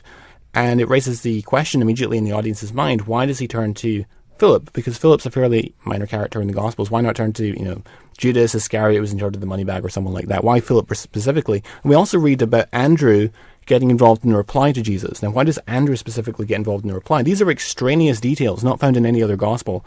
Now, if you go over to John chapter 12, we learn that Philip is from a certain town called Bethsaida. We also learn in John chapter 1 that that Andrew is from Bethsaida. It also mentions Philip being from Bethsaida there as well. In Luke's account of the feeding of the 5,000 miracle, in Luke chapter 9, he mentions that he doesn't mention Jesus turning to Philip, doesn't mention Andrew getting involved in the reply, but does mention that the event of the feeding of the 5,000 took place in Bethsaida, thus corroborating that these were the individuals to whom Jesus spoke in John chapter 6. Just one more example, if I may. In the book of... I just want to say I am really impressed with the corroboration that I find in episodes 1, 2, and 3 of the Star Wars trilogy. Yeah, let's just everybody keep in mind that a good number of historians, and I think the most persuasive case has been made by the experts on the the Gospel of John, that John actually had access to Luke. So just keep that in mind, and I can point you to the literature arguing that if you want, and I find it very compelling. So keep that in mind, that John had Luke. So wait. Are you saying, Cam, that we should, when John is talking about undesigned coincidences, we should close our eyes and imagine that author having that other book open in front of them? Yeah, exactly. And Luke also had access to Matthew and Mark had access to Mark. So, Matthew had access to Mark rather. So, I mean, I think that you need to demonstrate independence before you can use these types of arguments. But then even if you do demonstrate independence, the problem is that you're still relying on the assumption that there wasn't common tradition that these authors were all going off. So in the same way, we are to assume that whoever wrote the screenplay for episode 2 of Star Wars actually read episode 1 screenplay? Well, so there's two different hypotheses. One, for example, is that the writer of the screenplay for episode 2 had actually read the screenplay for episode 1. But then the other hypothesis is that episode 1 had become really popular. And so it was in like the common... it was in the common communities that these people were a part of. So say, for example, we imagine like these Star Wars fans who had all seen episode 1 and they all knew all of these details from episode 1. Well, the writer of episode 2 might have just known that common tradition about episode 1. Right. Yeah, and everything that Cam and I are saying right now is not rocket science. It's just common sense. But anyhow, and people who study this for a living all their life, say basically like Bart Ehrman and Carrier here, I hate to say this, but they're kind of like laughing hysterically inside when they hear this undesigned. They are, yeah. They find it a joke. And I mean, it's also, so bad that McLatchie thinks that this type of method could somehow substantiate this idea that Jesus was miraculously multiplying loaves of bread and fish. That's the kind of, that's what Jonathan believes. Yes, that's an excellent point. They're saying because of this hand and glove fit, we can now believe that Jesus walked on water.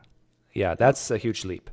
It's such a leap that it's like only done so out of the framework of Christian faith.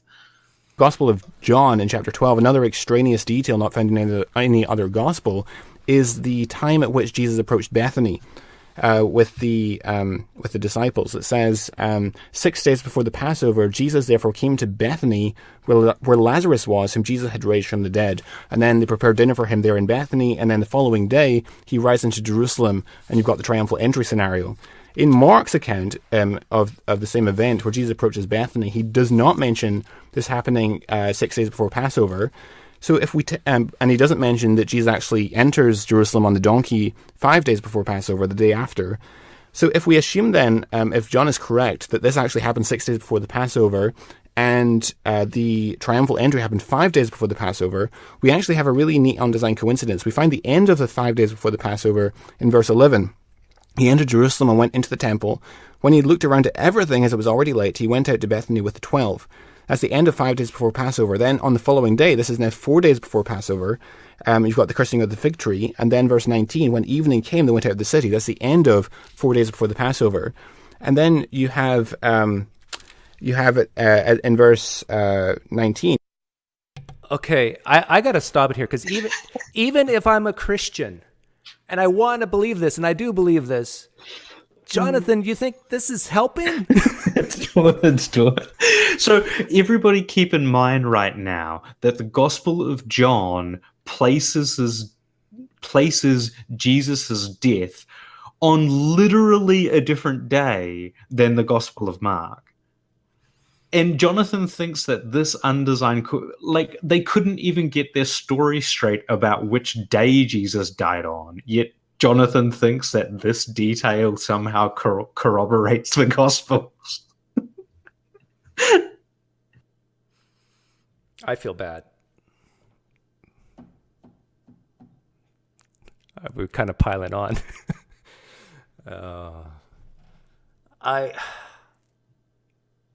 There has to be I actually want to help Jonathan here. Like, there has to be a better way to explain this stuff so that people don't zone out. Maybe use a PowerPoint next time, Jonathan, or like with pictures. This is on radio, so can't use that. Yeah. Yeah, I don't know. It just, I'm just thinking, and maybe there's some Christians listening to this, like, you just zone out when you hear this stuff, and especially when you come from our perspectives, where it's so obvious that John is looking at source material from Mark and Luke. It's like, well, it'll just, and then you add what Cam just said, like, they can't even agree on what day Jesus died, and then you have to take into consideration, well, that huge leap, well, therefore we can reliably say that Jesus rose from the dead or he walked on water. Like, all this you combine, it's a cumulative case of doubt. So I have actually read Lydia Mcgrew's book on undesigned coincidences, Sorry.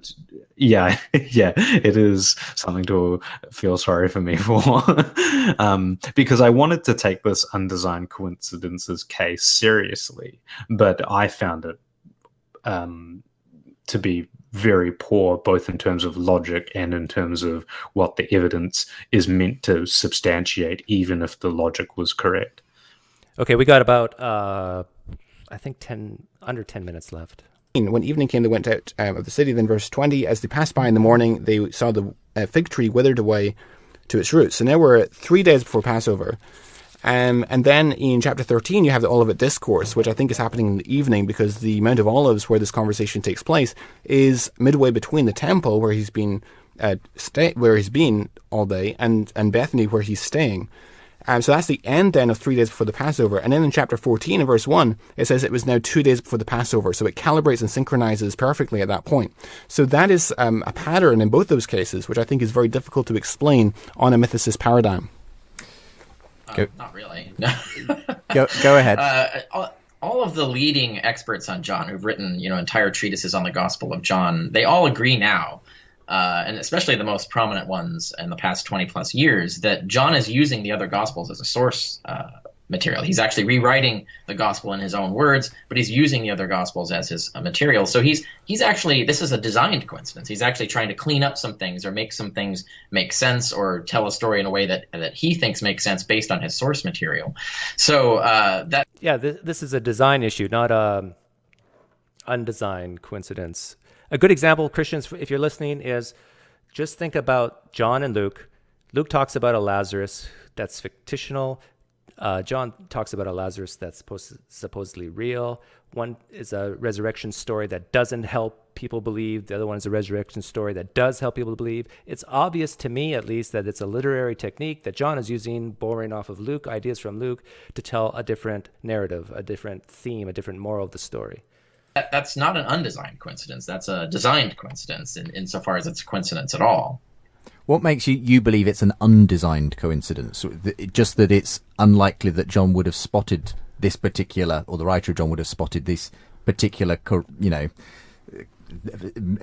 way that these events transpired, and then inserted the very specific thing. Obviously, Richard feels, well, yeah, he spotted the same issue that you've spotted, and he just put said, okay, this is the day it happened. What makes you believe that's not what's going on in this case? So the case of the feeding of the 5,000 in John chapter 6, John does not mention that the event took place in Bethsaida. He doesn't even give that detail. In fact, he doesn't even mention that Philip or Andrew are from Bethsaida in John chapter 6. He mentions that in John chapter 12 and John chapter 1. And then the other puzzle pieces in Luke chapter 9, where the event took place in Bethsaida. So you would expect, if Richard Carrier's thesis is correct, that he would have mentioned the event took place in Bethsaida in John chapter 6. He would need to. Right. If he were, I mean, is he burying these hidden coincidences that weren't discovered until William Paley came along and documented them? why would he need to bury them? Like it's not relevant to him, right? So he's getting these ideas from the source material. It doesn't occur to him that he has to mention what city it was in. He's basing it on the source material that he has. But Luke chapter 9 doesn't mention Jesus turning to Philip or Andrew getting involved in the replies, and so you've got John is like figuring, okay, so I'm going to have Jesus talk to some people. Who should I pick to be the people he talks to? He looks at his source material, he picks some people, and he does it. That's it. That's how it works. And we see exactly that kind of reasoning in all kinds of historical writing in the ancient world. Mm-hmm. I guess I just don't buy that. You have one puzzle piece in Luke 9, and you have a hand-in-glove fit between the synoptics and John at that point. You might be able to explain one or two of these undesigned coincidences as just a happy coincidence, but they're not coincidences. John is aware of the source material. When you have so, that's not a coincidence. He's reading the source material. He's basing his own version of stories on the source material. When you have a cumulative body of evidence from lots of these undesigned coincidences, it becomes Richard's making the claim that these are simply not. See, even Justin is realizing that Jonathan's not answering Richard Carrier's critique right now, and so he's barging in here. Hey, look, if it's true that John has Luke right in front of him, or Matthew or whatever, right in front of his own eyes, and he's picking and choosing what characters to write about, there's nothing undesigned, coincidental about this. Not undesigned coincidences, I suppose. He's saying this. If John makes sense of two passages, it's because he's read the two passages and he's consciously made sense of them. I mean, I guess what you need to answer, Jonathan, is why doesn't this have the flavour of John simply reconciling stuff in his account by looking at Matthew and Luke and Mark or wherever he's got in front of him? Because under that you would expect him to mention this is taking place in Bethsaida, or to mention that by the way Philip's from Bethsaida, but you've got this scattered across different parts of the source material, and that's something which is more expected, I think, on the hypothesis of history than it is on the hypothesis of fiction. I disagree. I don't think it matters to John. I don't think it's important to John that he convey to you what city it was in. Like that's not a relevant detail to him. He's getting the idea of what characters to use based on the source material, but it's not going to occur to him that, I better mention so historians 2,000 years from now know what city I'm talking about. That's not how he's crafting his stories. That's not his goal. We're going to take we're not just going to take a break. We're going to come to the end of today's program, which is a shame because there's lots more we could get into, yes, and maybe we could do it another day. But it's been really interesting. Thank you very much both for being on the program today. If people want to find out more about, any thoughts, Cam? Yeah, well, I think that I want to emphasize one really important thing is that right at the beginning of the show, Jonathan was pitched as somebody representing the mainstream position with respect to the historical Jesus. And Carrier was pitched as the person arguing against that.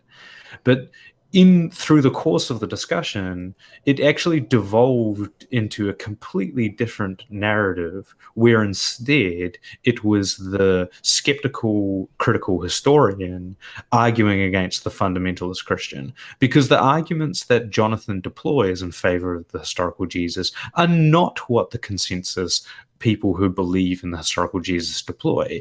They hardly rely on the Gospels at all, and when they do, they don't use an argument from undesigned coincidences. They instead use what are called like historicity criteria or Jesus criteria to separate material that's more likely to be true or not. And I wonder if Jonathan would admit what you just said. Like if he doesn't, then he's just wrong, because it's these aren't the arguments that these are the types of arguments that fundamentalist Christians use.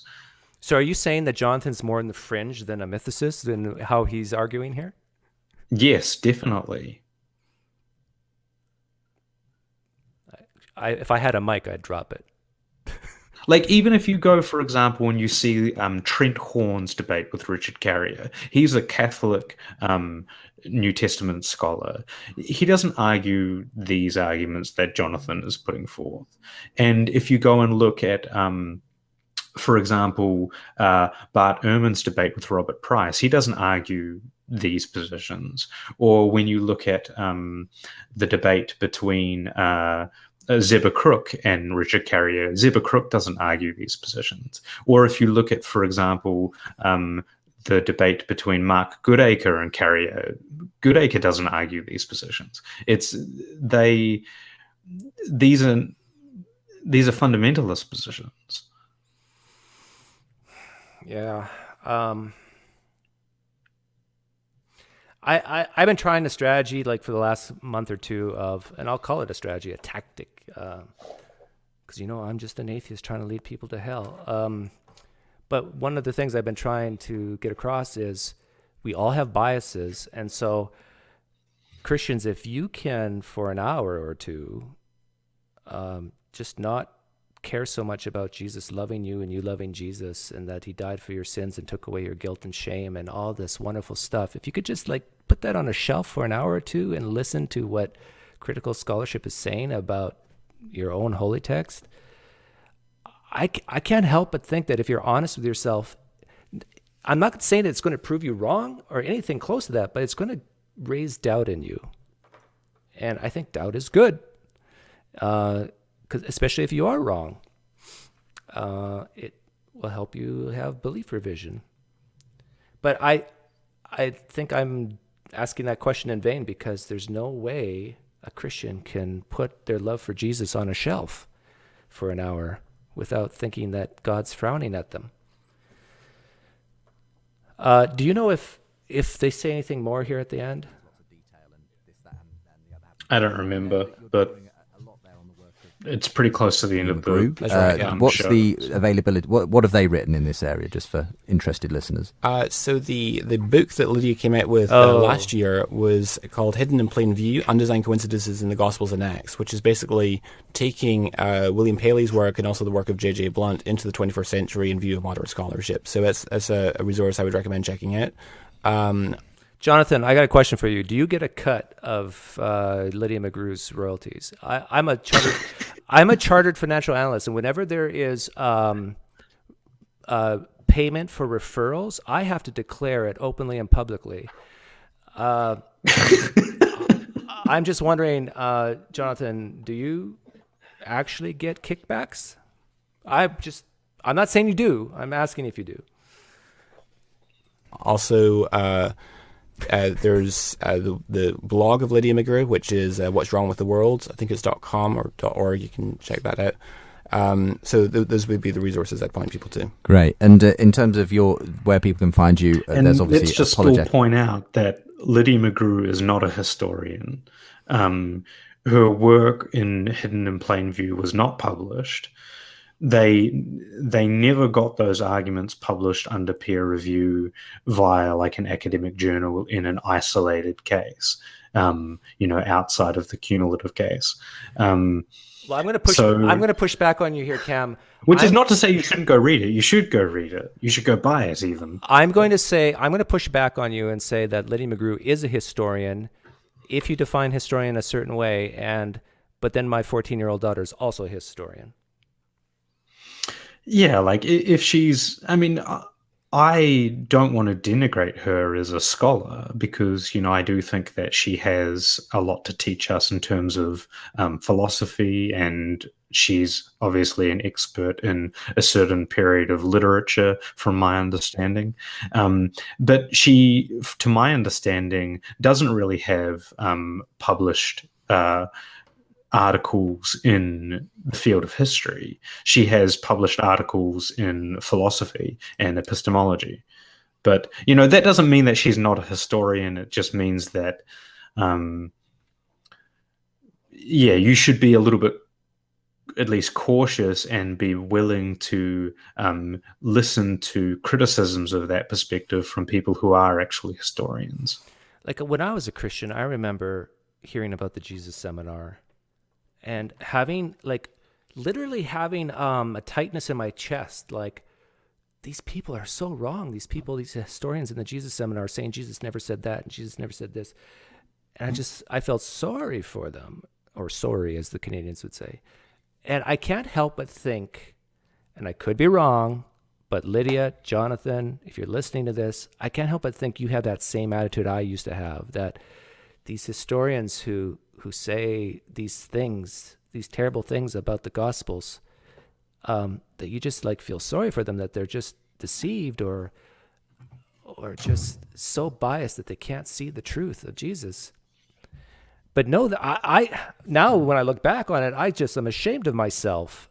And it's like these people are not out to do harm to anyone. They're doing their jobs. And they come up with completely different conclusions as you guys. And why? I think I know why. I think I know why as well. I got to pick up my my son for an orthodontist appointment soon. So, any final thoughts? Good on Jonathan for getting on with Carrier, and good on Justin Briley for hosting the conversation on Premier Christian Radio, the Unbelievable Show. Justin, with a question mark.